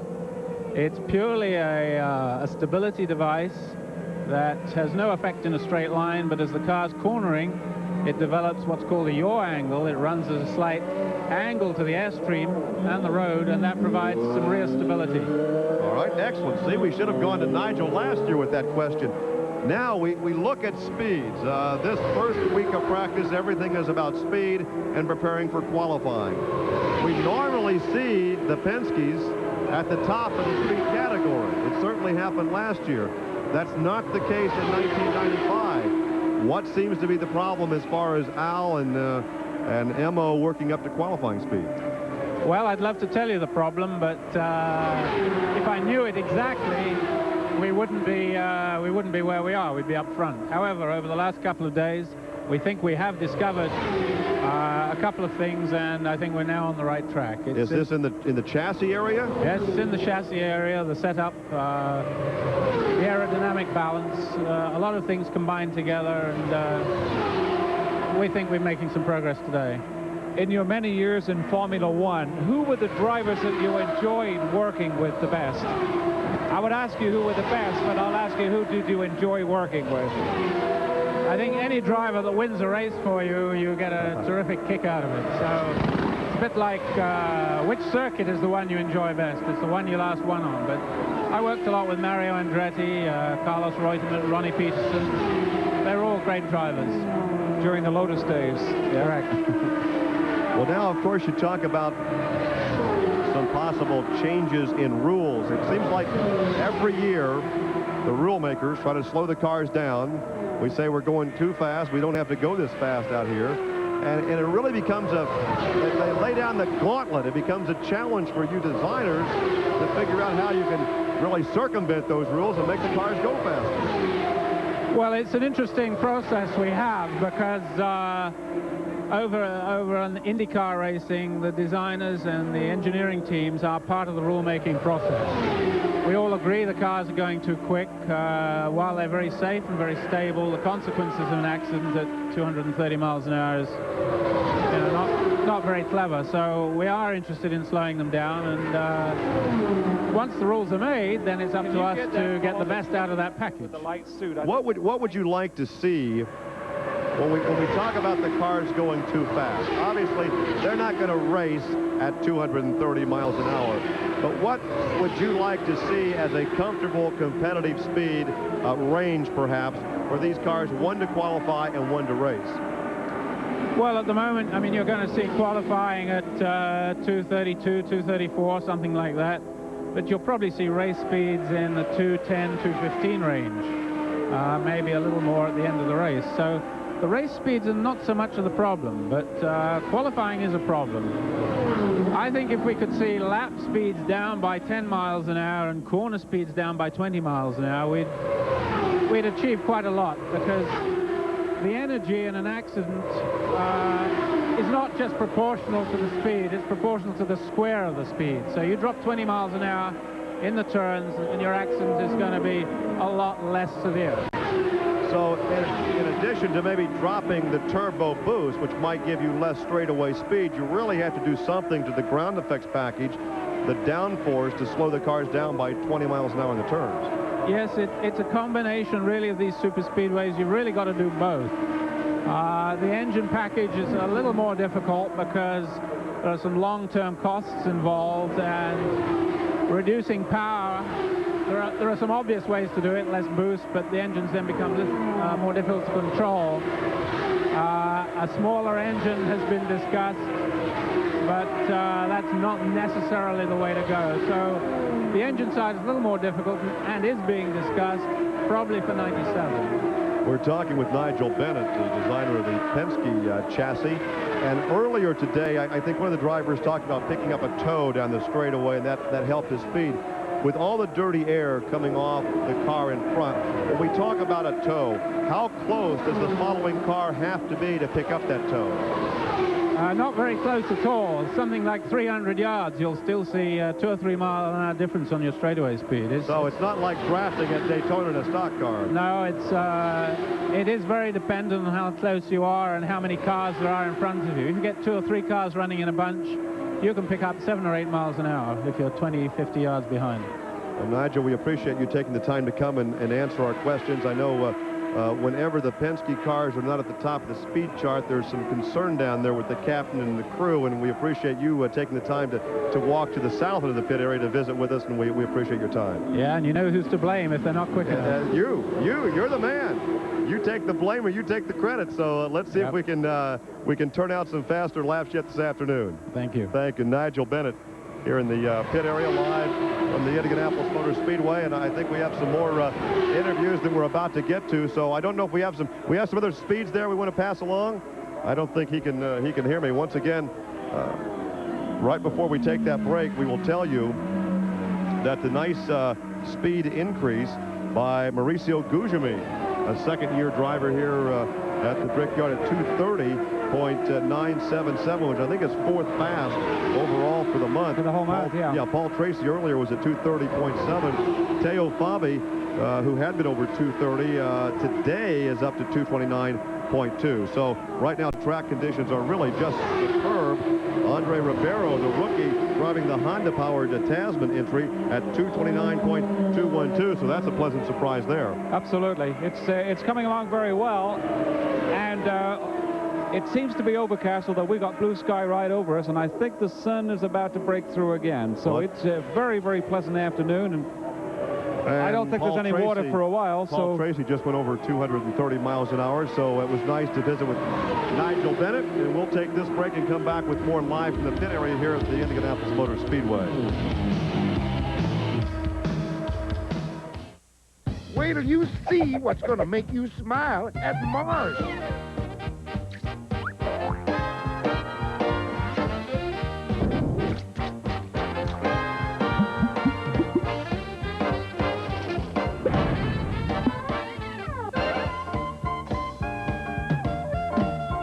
With our quality, selection, and freshness, no matter who you are, Mars is going to put a smile on your face.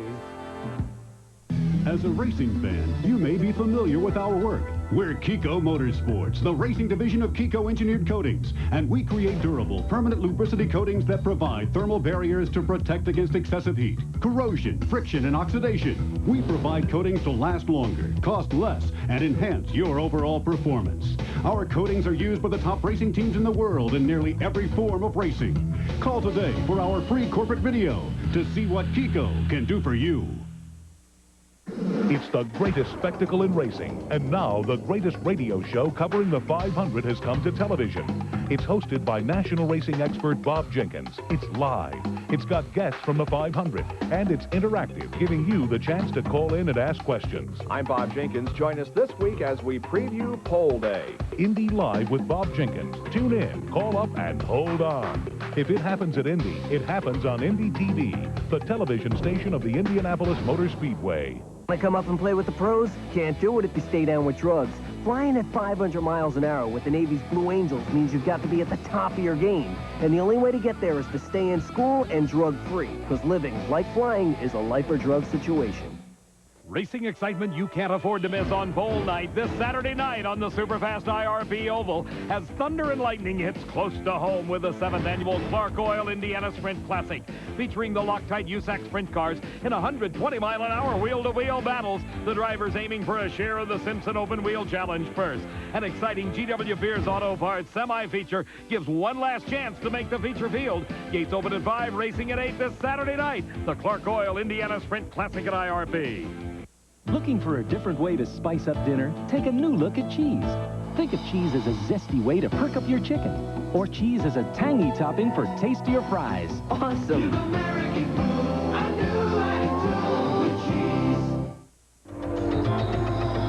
Indy Midday Live continues from the pit area here at the Indianapolis Motor Speedway. Gary Lee along with Donald Davidson and Dave the King Wilson. And we're going to stay technical. I mean, we've talked with the design wizardry behind the Penske cars, and we want to introduce you now to Mike Klinge from Kiko Motorsports. And Kiko really represents modern age technology and coatings for materials. Am I correct? That's correct, Gary. We started the organization in 1980 to service aerospace aircraft company requirements, and in January 95 we decided to go racing. And what prompted that decision? Well, it's been a lifelong dream of mine to participate in the sport in some form. I had a lot of help with the local community here as far as the motorsports community. The mayor's office did a nice job as far as informing us of their executive action committee to stimulate motorsports. Chip Ganassi Racing was instrumental in allowing us to import products from England to apply to their suspension components. So it's been a gradual process. Of course, you're based right here in Indianapolis. We're in Indianapolis. Racing, as you know, is a huge industry. It represents $1.5 billion industry annually. There's 400,000 participants in some form of racing. We feel there's going to be some overlap between our existing customer base and people that attend this race here, other races, and actual participants in the sport. Now, when you say coating, I mean, to the layman at home that perhaps has never been involved in motorsports, we might coat something with Rust-Oleum to keep it from rusting. What is the real purpose in motorsports in coating materials? Well, there's a variety of applications. In the engine, you're talking about reducing friction with fluoropolymer coatings, such as a Teflon type coating, an industrial version of that. You have ceramic coatings that are plasma applied that give you resistance to heat, thermal breakdown. In the chassis area, we powder coat large frames. A lot of the Trans Am frames at Riley and Scott down on Gasoline Alley are coated with some of the processes that we've imported from England. A lot of variety of applications. Aesthetically appealing powder coating, exhaust. We apply thermal barrier coatings to exhaust systems, headers, anything in that area of the engine. Is there some component or coating that you can use for brakes to keep the brakes cool? We're looking at that. We were in a performance racing show over in Columbus, Ohio this December, and that was one of the things that came out of that show as far as an application. People want to do things in the brake area. There's virtually all forms of technology available to racers at an economical cost. I think there's a misnomer that these coatings are very expensive. we've signed a contingency agreement with USAC to support all their open wheel series, the midget sprint, Silver Crown series. So it's not that expensive to get into. There's a Wish Fund program, I think, to take kids to Disney World. Right. You know, again, this is a lifelong dream of mine. We don't know if this division is going to make money, and we're not sure that we want it to. This division is designed to give something back to the community. We were fortunate enough to align ourselves with the Wish Fund, sponsored Joy. Joy took part in our video shoot for the commercial, the corporate video that's available, and all of our printed information. To me, that's been the highlight of the campaign so far. It feels good to be able to help people. And of course, the Wish Foundation is for terminally ill children. They make a wish. They want to go to Disney World. They want to see a famous celebrity, or they want to go to a foreign country. And it's corporations and foundations like yourself that make that possible, because these wishes that these kids have are not cheap. Isn't this just for the really small kids from 3 to 8, I think I just read? Yeah, it's, you know, it was rewarding to see Joy really have a good time sitting in an Indy car for the photo shoot. You know, sometimes in this life we take things for granted, and you really see things in perspective when you go through something like that. Hopefully, if we're fortunate enough to generate profits out of this division, you know, these profits are going to be targeted for corporate, you know, Wish Foundation, grants, that type of thing. What did you brought something over here? You have something, a suspension component next to you that we might be able to show if we come back here here on camera. Donald, you want to grab that? Sure. Yeah. Hold that up so we can. This is a suspension piece that was provided by Chip Ganassi Racing. Gary Robazzini over there has been really helpful in identifying the processes. This pretty much is a standard process coming from Adrien Reynard now. And a lot of the teams locally, you know, there's a lot of them based in Indianapolis, obviously, want to be able to provide a factory finish when they come here into the States. So we imported this process. We feel there's a lot of commercial applications for this process. This is dipped. It's sprayed applied at about 1/2 thousandths thick. What the IndyCar Racing Series likes is that they're able to crack check through this coating without removing it, which saves some money and time. Of course, you mentioned the effort to bring more corporations, more companies to Indianapolis. I mean, this is recognized as the racing capital of the world, Donald, but there are so many, in addition to chassis builders here, engine builders, we have so many other corporations that are doing things like coating that we normally don't think about, and the effort has been made by the city officials, the city fathers, to bring more companies in. Yeah, there's quite a move on about 3 or 4 years ago, I think. So Mayor Stephen Goldsmith formed this sort of motorsports task force, I think it's called. Well, yeah, you mentioned Gasoline Alley. There's a section just to the south of the Indianapolis Motor Speedway that is lined with motorsports companies. Absolutely. I think you honestly could start just about outside the front gate here at the Speedway and start building a race car and take it down Gasoline Alley and have it finished and painted and in a trailer before you got down there. Between Rockville and Michigan, and it used to be called Rowena Drive, and now it's called Gasoline Alley. Well, Mike, we thank you for dropping by, and we certainly appreciate your contributions, all right? Thank you. I tell you what, we'll give you a bit of a hint on who we have coming up for your early stock car fans. Kenny Martin, you might want to be watching this. Yeah, we have a pioneer in the world of early stock car racing coming up next on our Midday Live. We'll take this break and come back.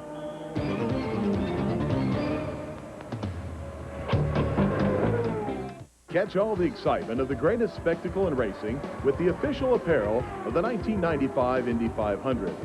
You'll look like a winner in this beautiful multicolored DeLong jacket. This 100% nylon jacket is embroidered with the official 1995 Indy 500 logo, and it's available in sizes small to double extra large. No trip to the track would be complete without this official 1995 Indy 500 t-shirt. This beautiful 100% cotton t-shirt with combination silkscreen graphics and applique car is available in sizes medium to double extra large. You'll want to top it off with the hottest look in trackside fashion.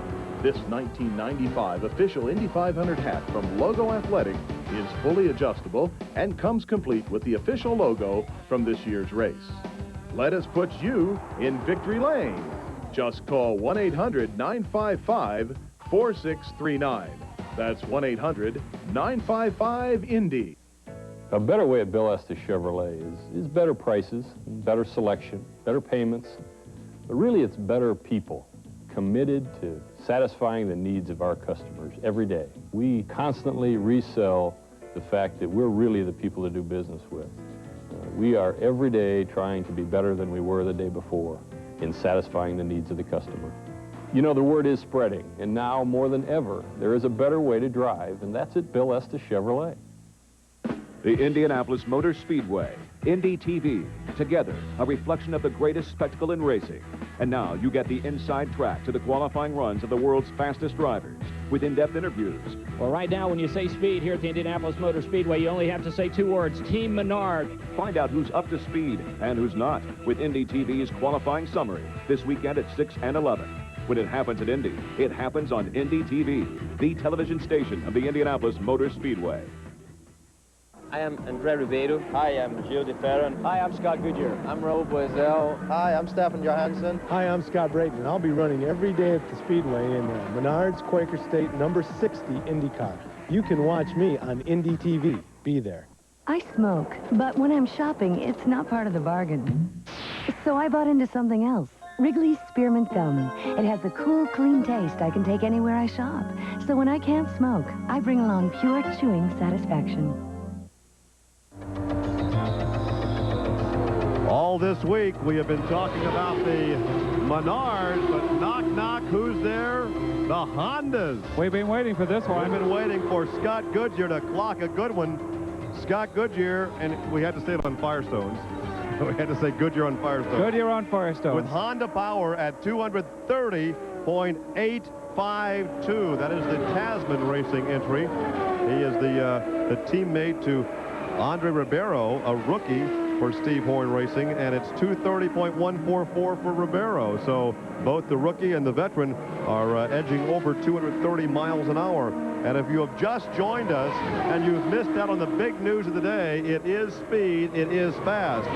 Scott Brayton at 234. Turn the page. 0.656. That's the fastest lap ever turned here at the Speedway, and Arie Luyendyk is right behind at 234.332. Mauricio Gugelmin over 230, 230.977. Paul Tracy at 230.775. We mentioned the Ribeiro run at 230.1. Then Michael Andretti at 229.838. Teo Fabi at 229.2. So, some good speeds being turned in by a number of different power plants. Now, Donald, a special guest here with us in the pit area. And for all of you Pioneer early stock car fans, you'll remember this guy. Yes, indeed. This gentleman was at the meeting at which NASCAR was founded. And he was a stuntman, a daredevil. He won a lot of NASCAR races.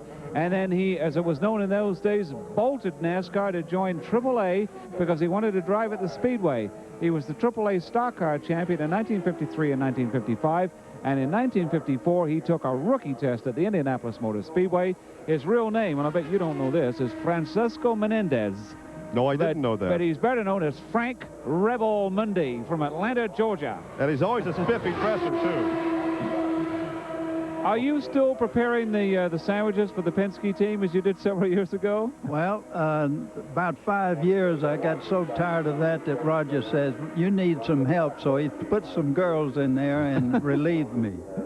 What do you remember about coming to the Speedway in 1954? Well, I had a car that they called a flexible flyer. The car was driving me, and I started talking to myself on the back straightaway, and I got an answer, and I got out of that car. That was the McDaniel Special, and I think Bobby Ball had driven that car a couple of years before. That's right, and he went over the wall down here at number 4, and I mean went over the wall, and when you're not the boss, that's the time to go and play golf, and that's exactly what I did. Were you raised in Atlanta, as I recall? Born and raised in Atlanta. I spent 5 years in the Masonic Orphans Home in Macon, Georgia, and that's where I met William L. Striblin, the world's light heavyweight champion.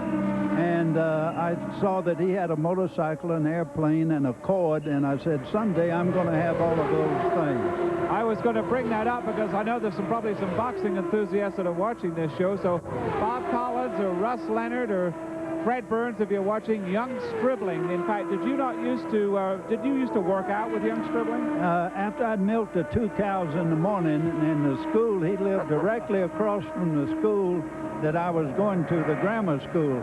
I would wait for him to work out, and when he would run by the Masonic home, I would run back to school with him. And it seems to me that in the late 30s, did you not used to play tennis with Bobby Riggs? Yes, I played with Bobby. I met him in Palm Beach, Florida, and we had a cord, and I did most of the driving. I played doubles with him, but it was too tame and too easy, and I wanted something more challenging, and that's why I went to the stunt show. Now, I want to hear about the stunt show. Okay, go ahead. Tell us more about the stunt show. Well, with the stunt show, I used to slide off the back of a car. I had a pad around my career. Oh, the slide for life? That's right. And as fast as they could drive, I'd step off in front of the grandstand on my career and slide down. They would set the track on fire. Then we would do head-on collisions at 35 miles an hour apiece. Then I'd jump over a Greyhound bus ramp to ramp, and then I'd jump over 25 cars, and I could balance a car on 2 wheels on a half-mile track until the tire blew from just wear. When I think of Frank Rebel Mundy, I think of Hudson Hornets. You won a lot of races in those cars, didn't you? That's right, the Hudson Hornet and the Chrysler. In fact, Studebaker, Darlington was the first super speedway that NASCAR had. It opened in 50. I didn't drive in that race, but 1951, it took 9 days to qualify. 120 cars tried to get in the race. We started 82 cars. That's 27 rows, 3 abreast. And that's still a record today, and I didn't even get a trophy. And they were passenger cars in those days. I mean, there was very strict rules as to what you could do, and you just took a car from the showroom, and there was very little that you could do to modify it. That's right. In fact, they didn't put out the big fines, but believe me, there wasn't a race I don't think that we were in that after the race that we didn't get in a fight. But, I mean, you had all the proper seats in it and the radio and the cigarette lighter and everything else? Well, some of them would drive them to the race and then tape up the headlights and get on the track. Buddy Flock won the 52 Darlington 500, and when he got out, he was wearing Bermuda shorts and a golf shirt, and he'd listen to the radio. They said, well, how did you pass the time? Because the race used to take, what, 5.5 hours or 6 hours, I think. And he said, I just listened to the radio. Well, according to how many wrecks they had, and believe me, they named it the Darlington Stripes because the groove was really right up against the rail. What were some of your favorite tracks down there? Well, frankly, my favorite was always Milwaukee. That was the biggest purse, and it was my favorite track. In fact, with the Studebaker, we won at Mobile and lapped the field there. And they said, win on Sunday and sell on Monday. Believe me, it's true, because after I won the first night race in NASCAR history in 51 at Columbia, South Carolina, 100-miler on the half-mile dirt track, I went to the showroom the next day and they sold 8 cars. When you first came to the Speedway, the greater part of the main straightaway was still bricks. Was that a new experience for you, and was it rough? It was, because frankly, until you got up to about 170, you couldn't really see. Your eyes were shaking, and everything was a blur. But once you were around 170 or better, you started floating, and from then on it was smooth. When you were running NASCAR back in those days, did you ever think that NASCAR would eventually come to the Indianapolis Motor Speedway? I wouldn't have bet on it. In fact, I would have bet against it. Were you here last August? Yes, I've Penske, since I've been on the team now 13 years. I don't do much, but at least I'm around, and I go to all the races. So you were pulling for Rusty Wallace then? Well, naturally, Rusty's a good guy, but I tell you, I'm glad that different people are winning, because that helps promote the race. Yeah, I agree with that. We, of course, are visiting with Frank Rebel Mundy, who was a pioneer in stock car racing, was there when Bill France put NASCAR together, and I think I still want to go back to what he's doing in his stunt career. What stunt show was it you were working with? Well, I started with Lucky Tita. Oh, really? In Atlanta at the fairgrounds. Did you ever appear here? No, down in Atlanta, Georgia. Lucky Tita was from Indianapolis, That's right. He's from Noblesville. Noblesville. And what happened, a fella broke his leg doing the boardwalk crash on the motorcycle, and I happened to have a motorcycle, and I told him I could do it, and I did. So then, from there, I went to the World's Fair in 1939 and 40, put on 2,200 shows in 10 months, and that was as fast as they could get them in and out at the Goodrich exhibit. And on the wall it said, remember which, the name is Goodrich. And it showed 10 million people. They had one gate you come in, and then you had to exit by another gate. So they had the electric eye count, and 10 million people, 2,200 shows, and that was 1939 and 1940 at the World's Fair in New York and Flushing. That's a lot of Any of you that were there during that time frame that are watching now, you now know who you saw in the stunt show. And I have to ask, did you ever get burned as you slid on your keister through the fire? No, and I'd go through that tunnel of death about a 30-foot long on the motorcycle. We'd put on Vaseline over our eyes, and even with all of the helmet and everything else, but I never did get burned. In fact, I was only hurt one time, and all of the time I was doing stunts, and it was ridiculous. I'm doing the two-wheel balancing. You go up the ramp 36 inches high, and balancing on two wheels, my arm hit the safety belt release, my elbow, threw me on the track, the car fell on top of me, crushed my pelvis. I was in a body cast for 5 months. A stupid little mistake like that. A freak accident. It has been a delight, Donald, to be able to visit with Frank Rebel Mundy. We have to go to a break, but Frank, we thank you for sitting down and spending some time with us. It's been most enjoyable. Been my pleasure. Come back and join us. We're coming right back live.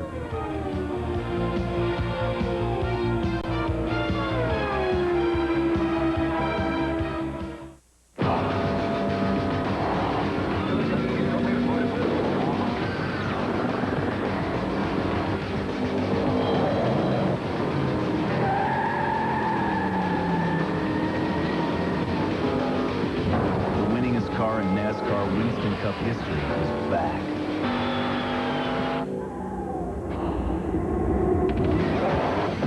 Introducing the race-modified Chevrolet Monte Carlo.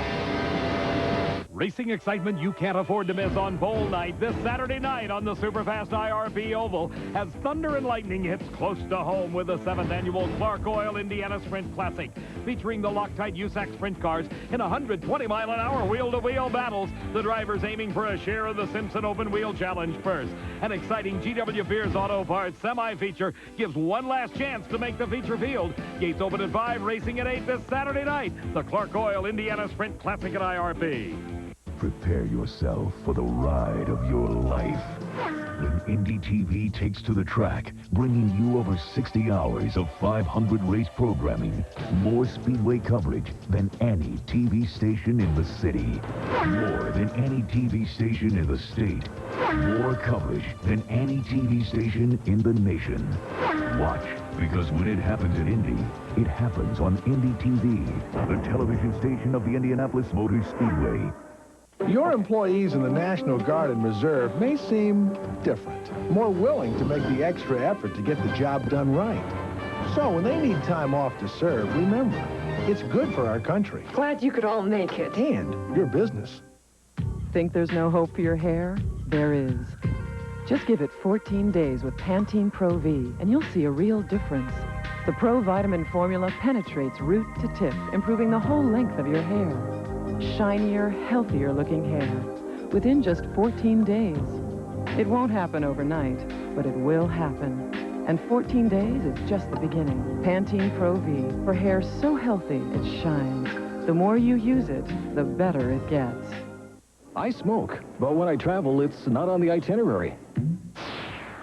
That's okay. I've got Wrigley Spearmint Gum. It's got a cool, clean taste that can go with me anywhere. So when I can't smoke, I pack plenty of pure chewing satisfaction. We are back live at the Indianapolis Motor Speedway. Donald Davidson on a day that may not be conducive for working on your suntan, but it's a day conducive to going really fast. And we're having a lot of fun here, aren't we? I've enjoyed the conversation with Rebel Mundy and the thrill show veteran and the early stock car career. I love to reminisce, and I know you do too. But right now, let's talk about what's at hand right today and the speed bracket.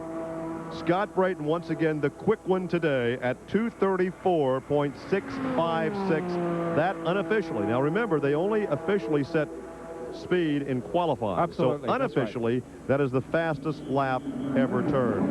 Adrien Reynard, who had been the rabbit all week long, just a tick behind at 234.332. Mauricio Gugelmin moving up in the speed rank at 230.977. Scott Goodyear with Honda power on Firestone tires at 230.852. Paul Tracy with Cosworth power at 230.775. And that brings us to our guest, if we can widen out, Andre Ribeiro, a rookie with Honda power at 230.144. Congratulations. That has to put a smile on your face. Definitely, thank you very much. Yesterday we had a difficult day where we tried to be on the track, but because of rain and some things we were doing on the car, we were always on the garage. So to do those times today, I'm very pleased, very happy.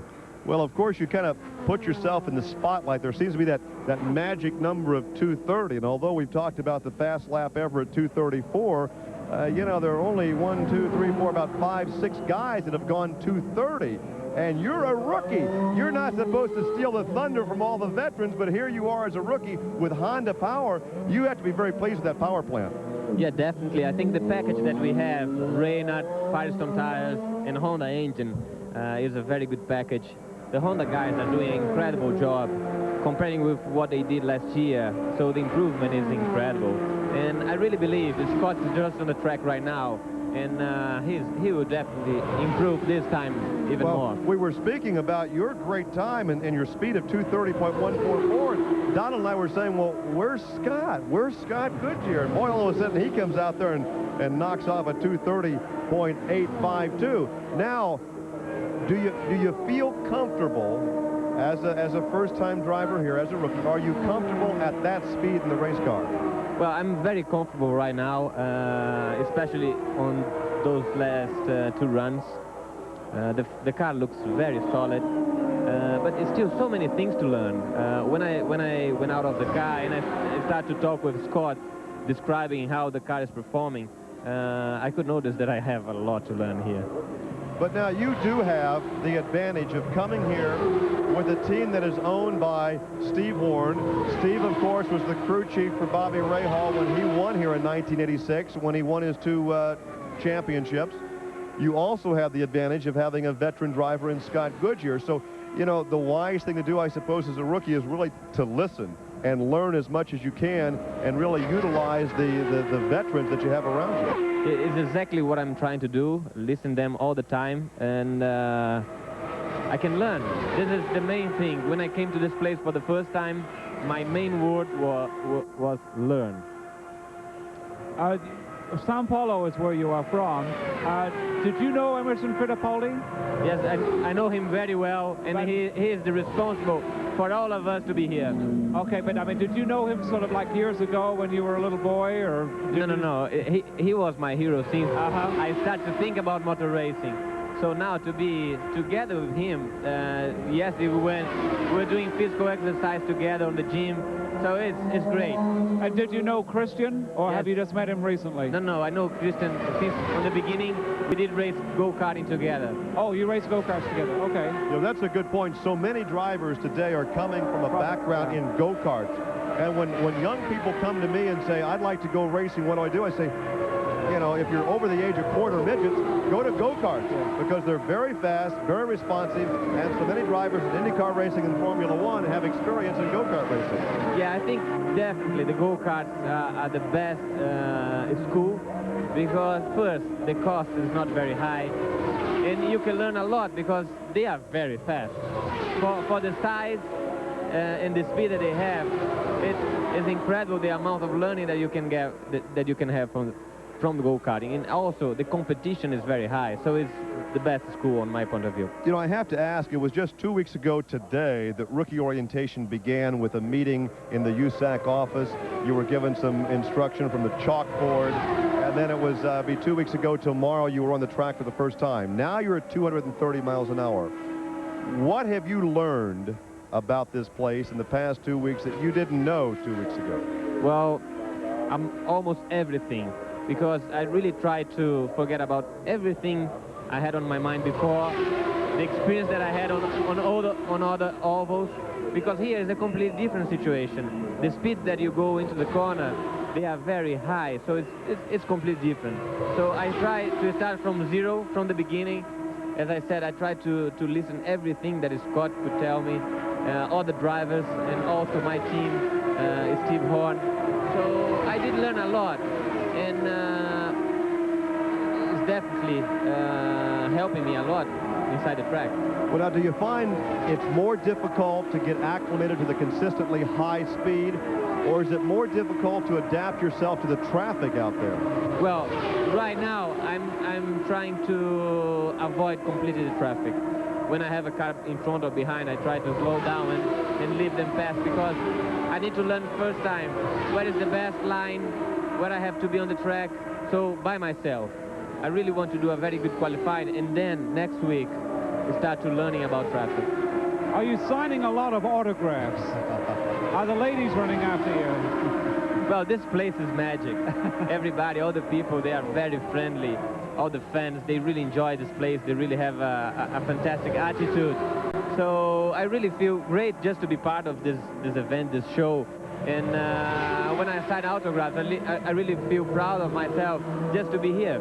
Had you been here before to watch? Yeah, last year I came to watch the qualifying. So you kind of knew what to expect, or you will know what to expect, because there's a good crowd out here today. In fact, I'm not too sure this isn't the biggest crowd we've had for a practice day. But come Saturday, weather permitting, there'll be a lot more people. But you know that if you were here last year. Yes. And obviously, you must look forward to it. But as a driver, when you come out here to qualify, psychologically, how do you tune out the atmosphere? How do you ignore the fans and go out and just do your job? Well, I think I would try to discover this on Saturday, because, well, on IndyCars we have some good crowds, but for sure this will be a unique situation. Well, you are in for a real joy come qualifying on Saturday, and I'm sure you've got a lot of Honda fans who are going to be pulling for you, because this... You do realize that 230 miles an hour is good. You know that, don't you? Yeah, that's very, very good. Okay, right. That had to bring smiles to everyone in the crew. We certainly thank you for taking the time to come down and visit with us. We wish you the very best. You've got a great team, and you're doing a great job. Thank you very much. Adrien Ribeiro, and a promising rookie. Look at that, at 230.144. So we'll take this break right now and come back with more live from the Indianapolis Motor Speedway.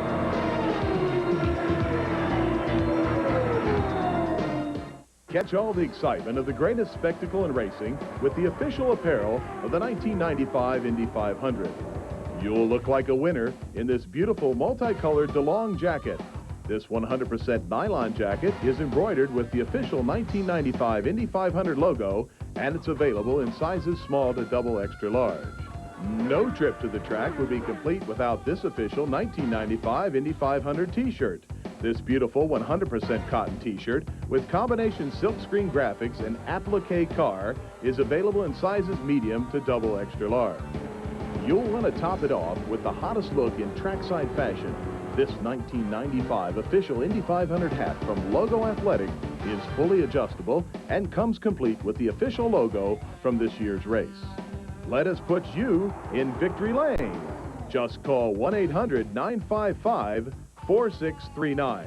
That's 1-800-955-INDY. We believe when you're in a community, you have to give back to the community.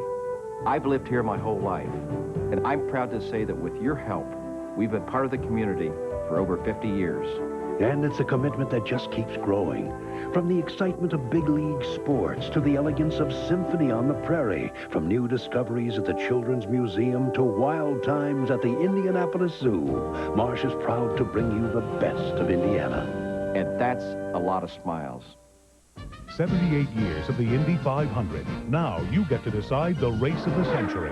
Vote for your favorite race and you're automatically eligible for a grand prize trip for 4 to the inaugural Indy 200 at Walt Disney World.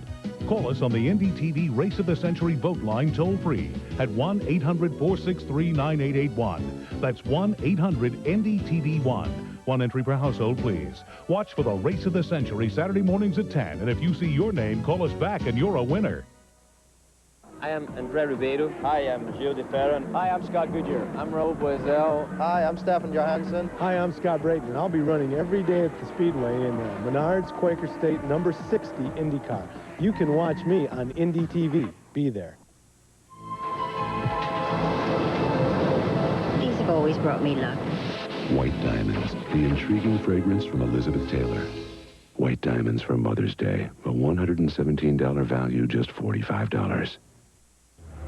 Back live at the Indianapolis Motor Speedway. Anytime we see a Menard car out there, the anticipation grows that we may clock that first ever lap at 235 miles an hour. We'll keep tabs and a stopwatch on Arie Luyendyk. But right now, I understand Dave Wilson a bit earlier caught up with the president of the Indianapolis Motor Speedway, Tony George.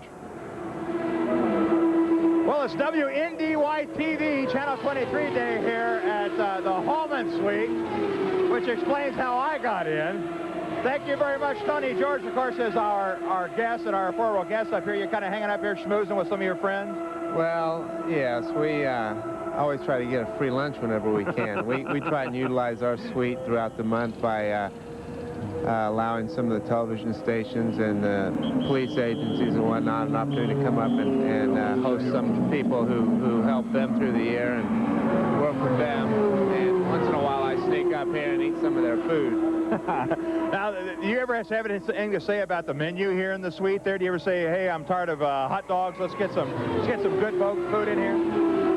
I usually have my one day a month that I get to pick brats as the main menu item. I enjoy brats.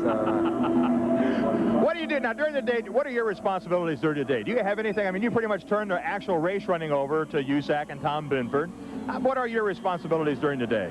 Well, they conduct the competition, that's right, and we're busy in meetings and trying to visit with people and just get out and about and say hello and try and be visible. But although I've been in so many meetings so far this month, I haven't really been out to the line at all. That's so difficult there to follow the action. It's so difficult for you to follow what's going on. Are you aware that Menard, both cars, way over 234 again this morning? I am aware. Oh, I wasn't aware of that this morning, but I am aware that they've been going quick all month from Saturday on, and as well they should. They spent a lot of time developing this package for this race, and I kind of follow it on the closed circuit and see how the teams are doing, and they seem to be consistently fast. So. Now, I know this is probably a tricky question for you, but do you have a favorite? Do you have a sentimental favorite? I know you'd like to have a nice, safe race, and you want everybody to do well, but do you have a sentimental favorite? Not really. The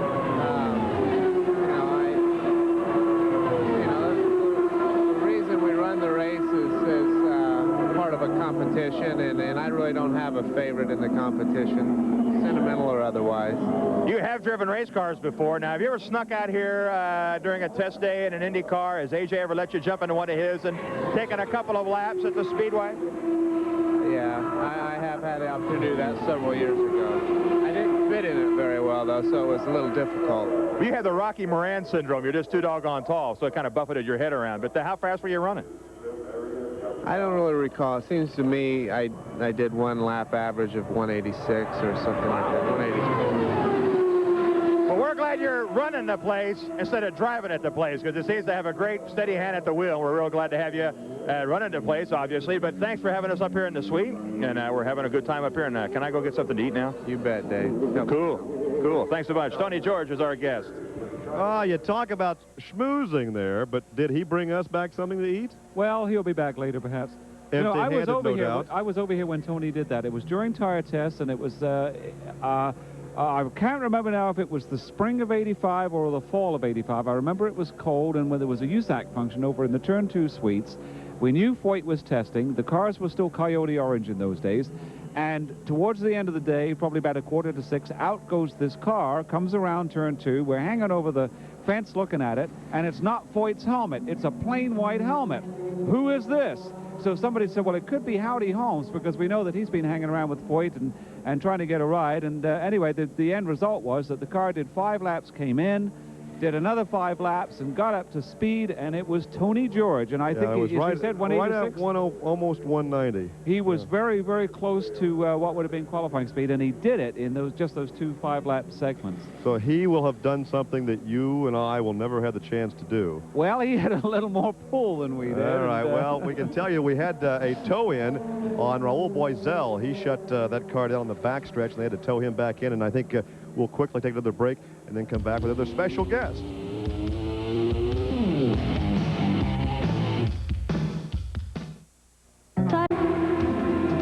Thank you for joining us. We are live at the Indianapolis Motor Speedway. Donald Davidson along with Gary Lee. And we're going to talk to a gentleman coming up in just a few moments. You know, one of the really strong points about the Indianapolis Motor Speedway is its attention to safety. It is second to none in the world. And most certainly in the late 50s and through the 60s in Europe, the response time to a bad accident could sometimes be several minutes. Watch the films of the Indianapolis 500s in the 1960s and the 70s. And whenever you'll see during practice or during the race, but especially during practice, somebody will get into a spin. They haven't even reached the wall yet. The yellow light pops on. Look down in the corner of the picture. The emergency equipment is already rolling. It is phenomenal. And the overseas visitors that come to visit the track here are always astounded at the response time. It is literally, sometimes cars will slide to a halt, and the wrecking crew will actually be there side by side with them as they come to the halt. And all of this in most recent years has come under the direction of Jack Gilmore.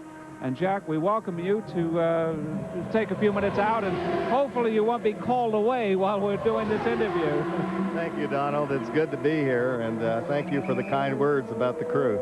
Well, you know, we see it all the time. You were very good friends with Charlie Thompson, and we just saw him walk by just a few moments ago. Does it seem the same that, you know, you're not working directly with Charlie this time? Well, time goes on, and the cooperation seems to be the same, so we can't beat that. You're constantly trying to improve. I mean, we don't see how you could prove, but you do a lot of training programs, and in fact, even yesterday, you had an extrication exercise going on we heard about. Yes, Donald, we do constant training here every year. In fact, we're doing right here in the picture, you see some extrication and assessing the driver. The paramedics are assessing the driver and getting ready to remove him. We have a course that has been approved by the state of Indiana for all firemen throughout the state. And it's not just for our people here, but it's for the little bull rings around the state where we hope to get better firemen and have better equipment, better medical attention to the driver in a hurry. How did you get involved in this? I can remember you probably early 70s is when I first remember you being around.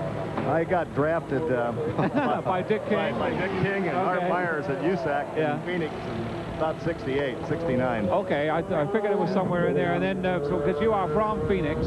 Right. And, I mean, you were hanging around at the racetrack out there, or you obviously knew them? Well, I was on the fire department out there, and I also had a fire equipment business. So I had worked the fairgrounds and set up with J.C. Agajanian, an old-time name around racing, and done some work for him. So the system, of course, was already outstanding, you know, before you came on, and I don't know when it really improved, but certainly by the time you got to the mid and late 50s, it was outstanding.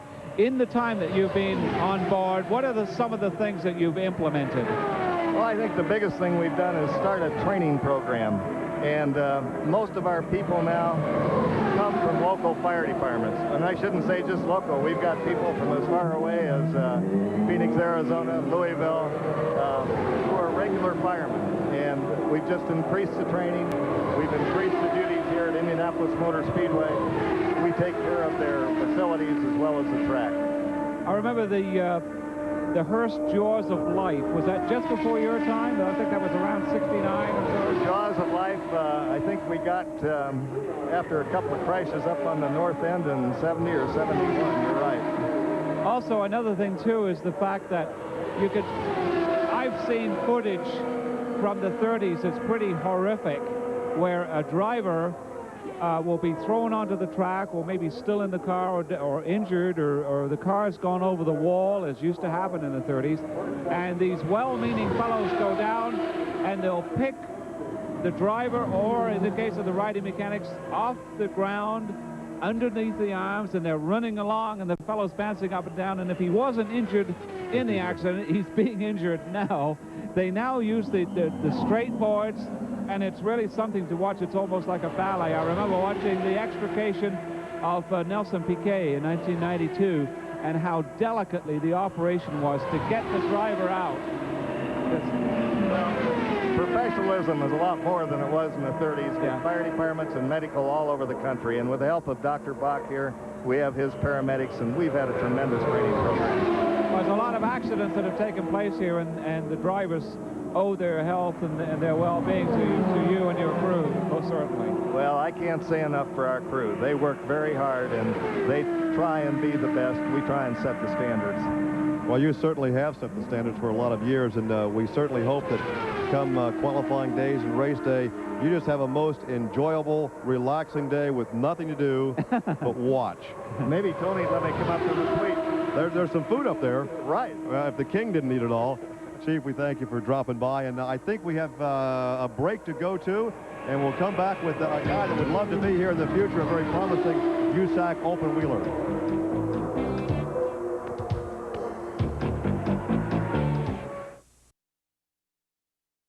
Smile. The orange and black number 14 Copenhagen car of Eddie Cheever, owned by A.J. Foyt. The practice continues, but nothing really new in the way of speeds to pass along. What? I didn't feel anything. 102. You did? Yeah, just 102 spots. Right? Once again, Scotty Brayton at 234.656. And Ari Leyendyk at 234.332. Mauricio Gugelmin, a second-year driver here at the Speedway, at 230.977. Scott Goodyear breaks through the 230 barrier at 230.852 on Firestone tires and Honda Power. We've only got 2 Americans in the top 10 on the speed line at the moment, but Scott Brayton, an American, is fastest, and then Ari Leyendyk from the Netherlands, Mauricio Gugelmin from Brazil, Scott Goodyear from Canada, Paul Tracy from Canada, Andre Ribeiro from Brazil, Michael Andretti from the United States, Teo Fabi from Italy, Alessandro Zampedre from Italy, and Jacques Villeneuve from Canada. All right, now it's very, very rare on this type of program that we can introduce an All-American. An American. An American All-American. Right. But here he is, your reigning USAC National Midget Champion, a member of the Aruba, the Auto Racing Writers and Broadcasters First Team All-America. Here is Tony Stewart. And Tony, welcome. I know that as a midget, sprint, and Silver Crown driver, you have aspirations to go after the championship in all 3 divisions. But I have to also believe, as a guy that grew up in Rushville, Indiana, racing go-karts as a youngster, and before that playing with a big wheel out in your driveway, you've had aspirations to be out here in a cockpit. Oh yeah, you know, I love coming out here during May since I've moved to Indianapolis, and it's a thrill to come out here and watch everybody run, but I think everybody in Indianapolis would love to run an IndyCar one day. Now, you have a big announcement this week, because as the defending USAC Midget Champion, you have just changed rides this week. You went from the Ralph Potter team that you won the championship with last year to the Steve Lewis team. Yeah, we're real happy to be running with Bobby and Steve Lewis this year. Stan Fox and Mike Bliss kind of helped me get the ride with them this week, and we're going to debut Saturday night at Raceway Park. Of course, that's the ride that Mike Bliss had. You say that Mike is now really concentrating on that Super Truck series. He had a real good ride a couple of weeks ago. I think it was at the Bakersfield at Mesa Marin. He started like 17th and finished 3rd, so he should be a good shoe in that division. Yeah, I think Mike really just wants to concentrate on the truck right now. you know, a new guy in the series, and it's kind of hard to go from series, you know, jumping from the truck series back and forth to the open wheel division. And it just kind of was a good deal for me because Mike kind of wanted to get out of the midget, and the opportunity came for me to run for Steve Lewis. So it was just a nice timing. You have the challenge in front of you, going after a championship to defend your title in midget. You're going after the sprint title, and you're going after the Silver Crown title, and never before has that been done. As Donald would know, we've had drivers that have won 2 divisions the same year, a midget and sprint, or a sprint and Silver Crown, but never all 3. In fact, only one driver in his career has won all 3, and that would be Pancho Carter. But you have the equipment to do it, and right now you're, what, 3rd the Silver Crown Series after 1 race, 3rd the sprint cars. You had been leading the midgets and just dropped to, what, 5th after last week at Raceway Park. Yeah, before this past weekend, I was actually 3rd in the top 3 in points in 5 USAC divisions, so we've had a pretty good start this year, but we're going to concentrate on the National Midget Series, the Sprint Car Division, and the Silver Crown Series this year. Now, is your effort going to be made toward IndyCar racing in the next couple of years or toward stock car racing? Since last September, we've been working with a team down in Charlotte to go stock car racing, but with Tony George's new IRL series, we're not going to close the door to IndyCar racing at all. It's just right now who can give us the best opportunity. It's so hard to break into each series that right now we just have to take what we can get, and if the opportunity comes up to run one or the other, we really have to consider it. You know, Donald, to all of his peers in midget and sprint car competition, I would have to think there's a certain time when they're frustrated, because if these guys had been turning in this type of track record 20 or 25 years ago, they would be plucked out of the midget sprint car ranks to come to Indy. No question at all. He would have been here this year to take a rookie test. There's no question about it. The really remarkable thing that for people that are not familiar with Tony's career was the last couple of years, and especially last year, was the fact that he was doing so much traveling in order to make 2 races on a weekend, one in California and one in Indiana. And this was trying to go for the Western States Midget Championship as well as the National Midget Championship. And he would run Ventura, California on a Saturday night, be done about 11 o'clock, 11:30, make it to LAX, get on a red eye, and then come back and arrive at sort of like 5 or 6 in the morning, and then go over to Winchester, Indiana, completely different type of track, high bank, very fast paved oval, and win there. Obviously a different car waiting for him, but I think there was 3 times during the season where he won both ends, the Saturday night and the Sunday afternoon. Yeah, it had never been done before. He did it, what was it, twice last season or 3 times? I think we did it twice. We actually did the trip 3 times, but we won twice. Incredible. We appreciate you dropping by. We wish you well. We'll see you in action at Raceway Park this coming Saturday night, right? Yeah, we'll be out there with the IMC Modified, the USAC Midget, and the USAC Sprint. You got to run all 3? I'm going to run all 3. Oh, man, he's a busy man. Well, whichever direction you pursue, we certainly wish you well. You've been a credit to your sport. Thanks, Tony. Well, thanks, Tony Stewart, your reigning USAC National Midget Champion, as we are winding down our program, and we have another special guest coming up. You talk about car designers. We've had crew members, we've had owners today, we've had drivers today. We had Frank Mundy on to talk about the early days of NASCAR racing. And now, would you like to introduce our newest guest? Most certainly, Adrien Reynard, who obviously is the man who created the Reynard automobiles, the racing cars in England, and got a reputation in the United States, and then last year debuted with an Indianapolis program. In fact, the very first race ever was, I mean, there's been, some people have made a lot out of maybe a new chassis that wins, but for a new manufacturer to come in and win the very first race ever, as happened at Surface Paradise with Michael Andretti in 1994. Well, you have a reputation of winning the first time out with a new chassis, because that has been accomplished by you in other forms of motorsports before the IndyCar program. Yes, in fact, every type of formula we've been in, we've been fortunate enough to win the first race. Oh, really, everyone? We've also sat on pole position on every one apart from the IndyCar one, whereas I think we're on the front row there instead with Michael. The really distinctive thing about your design, as far as I was concerned, was what I still call the front flippers drop down. It looks like they're falling off, but was this your idea? Well, it came out of a series of aerodynamic tests. Most of the cars these days are fashioned aerodynamically. The function follows the form. We don't do anything that just looks good these days. We're pretty pretty sure that we must make sure it functions well and performs at a high level of efficiency before we'd encompass it. How long had you been looking at an Indianapolis program? I mean, did you following the fortunes of March years ago and then Lola later on? We really started ourselves in about April 1993, and we took our chief designer from Formula 3000, Malcolm Oastler, who'd never seen an Indy car. We brought him across here, never been to Indy before, and we tasked him with designing a new car, which was started around June 93, and we had the prototype running in November 93. But when did you first begin thinking about it? I mean, did you want to do this 10 years ago, or? No, it was 1964. 64? Yeah. Really? It's the first time my father brought me here. Oh, you came here in 64. That was my first year as well. Was it? He drove me around, or we drove around here. We bought a ticket and drove around a VW microbus. And he said to me, he said, you know, one day you should build a car for him. I thought that was a good idea.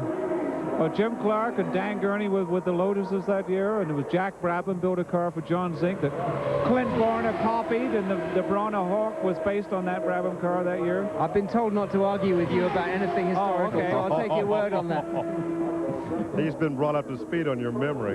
We've never met, so I'm flattered that I think I'm flattered that he knows the reputation. We are just about out of time for this Thursday edition, and Doctor, we thank you for dropping by, and you've been most successful in such a short period of time. We wish you very much success the rest of the month. Thank you very much indeed. We're going to take this time to go over some of the speeds right now as we begin to wrap up our program for this Thursday edition. Remind you to join us this evening at 5:30 for Countdown to Indy. Mike King and I will be along with that program.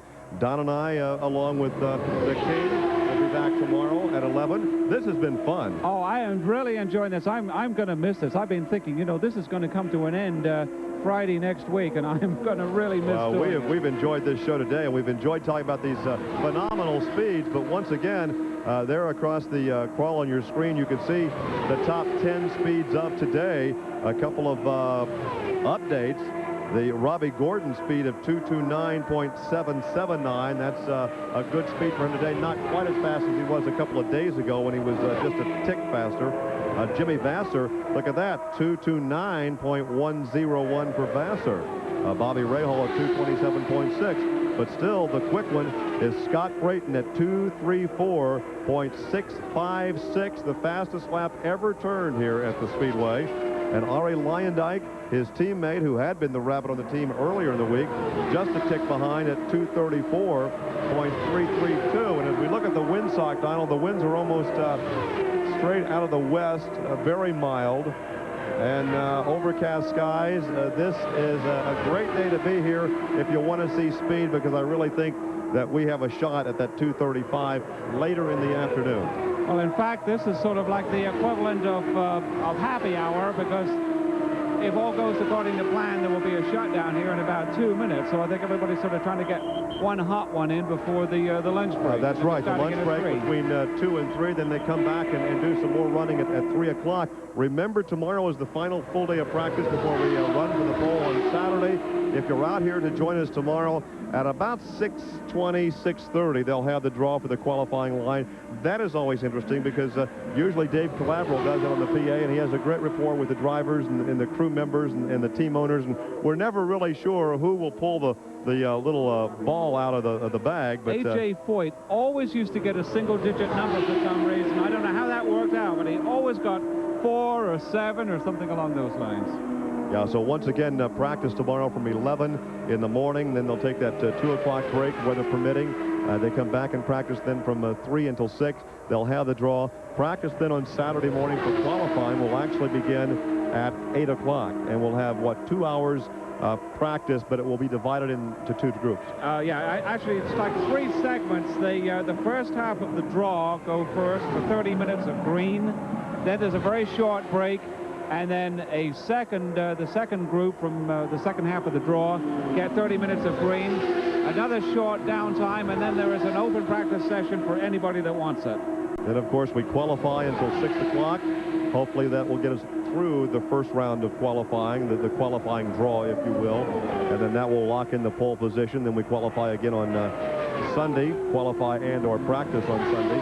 And then we go through this entire program next week, where we're on the air from 11 in the morning till 2 in the afternoon, and we'll have a chance to talk with more drivers, perhaps some more relaxed drivers after they've qualified and know they're safely in the show, and they'll have a chance to work on their race day setups. Normally not a whole lot goes on Monday after the first qualifying weekend if weather has been good. So well, we're going to talk about it. Whatever happens, we're going to talk about it. Once again, your equipment today at 234.656. Scott Brayton. We anticipate that magical 235 yet this afternoon, so we'll take a lunch break at 2 and invite you to come on back and join us. We're back on the air at 5:30 tonight on Countdown to Indy. So for Donald Davidson and Dave the King Wilson, I'm Gary Lee. We thank you for joining us, and we'll bid you good afternoon from the Indianapolis Motor Speedway.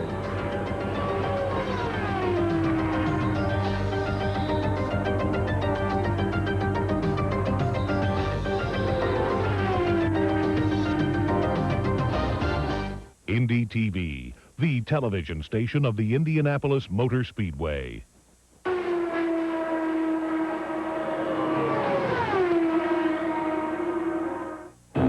Welcome to Countdown to Indy. Standing next to me, our guest host today, the fastest man in the history of the Indianapolis Motor Speedway as far as practice laps goes, Scott Brayton.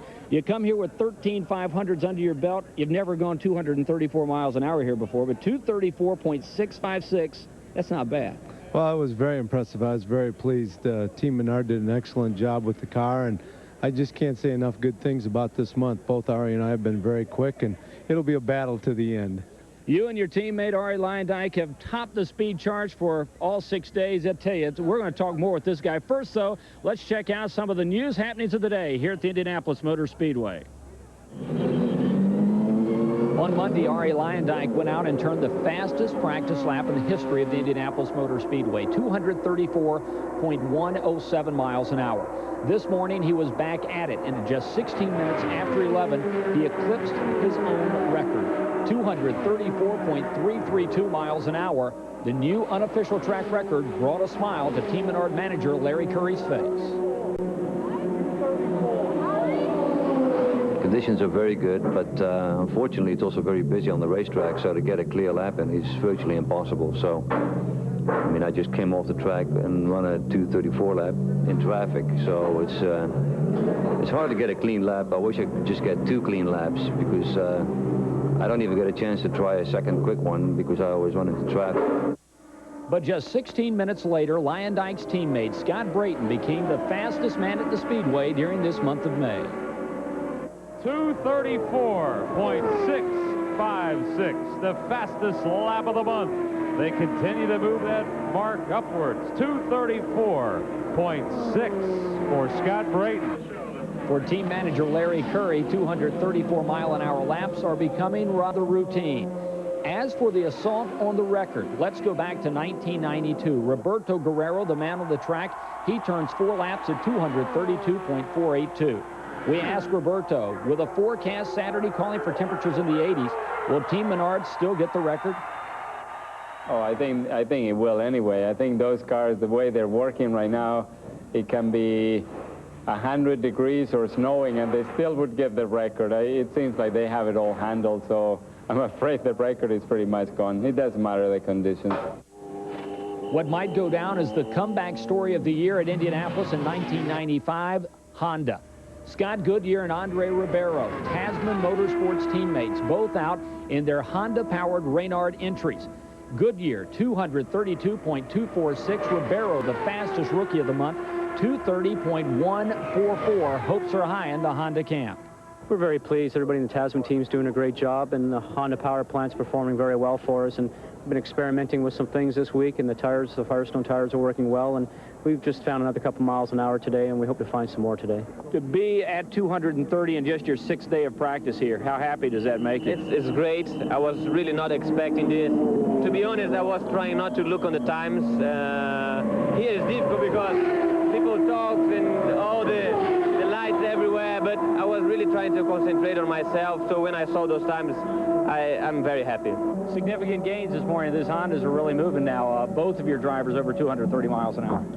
Well, I think we've had some good progress this week. Last couple of days, the weather sort of slowed us down a little bit, and now we're kind of turning the wick up a little bit, and I think there's probably a little bit more left in the cars, and I'd like to say right now that Andre ran over 230 mile an hour with a motor that had 500 miles on it, so very, very pleased with the reliability and the performance of the Honda. Another driver over 230 miles an hour today, Brazil's Mauricio Guzman. Guzman in the Hollywood PacWest Reynard with Ford Power, once again over 230 miles an hour for the first time of his career here at Indianapolis. We asked him, is there more urgency now to find speed with qualifications coming? Yeah, for sure. Saturday's coming, and today we have no wind. Pretty cool. So it's a quick day, but it's easier for a lot of teams to do the time when you don't have the wind. But I think Saturday, if the weather holds like this, we're going to see some very fast laps. The search for speed continued throughout the morning. The Peyton Coyne team picking up speed, a tick below 229 miles an hour for rookie Alessandro Zampedri.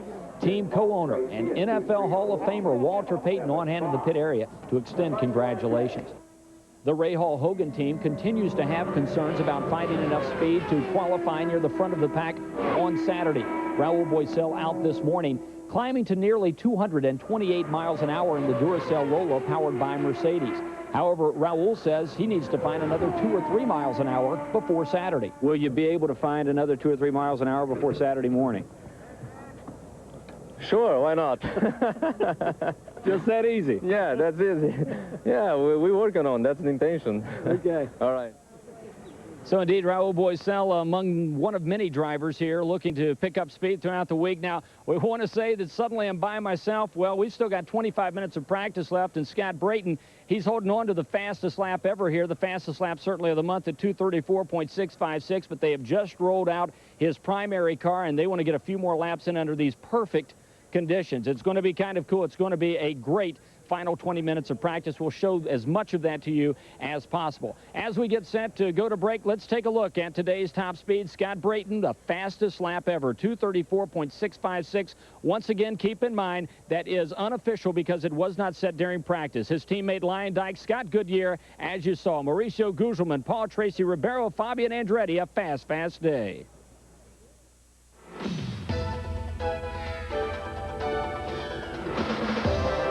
Portions of Countdown to Indy are brought to you by Honda, building quality automobiles in America for the past 12 years. By Goodyear, #1 in racing, #1 in tires. And by Briggs & Stratton, the power in power equipment.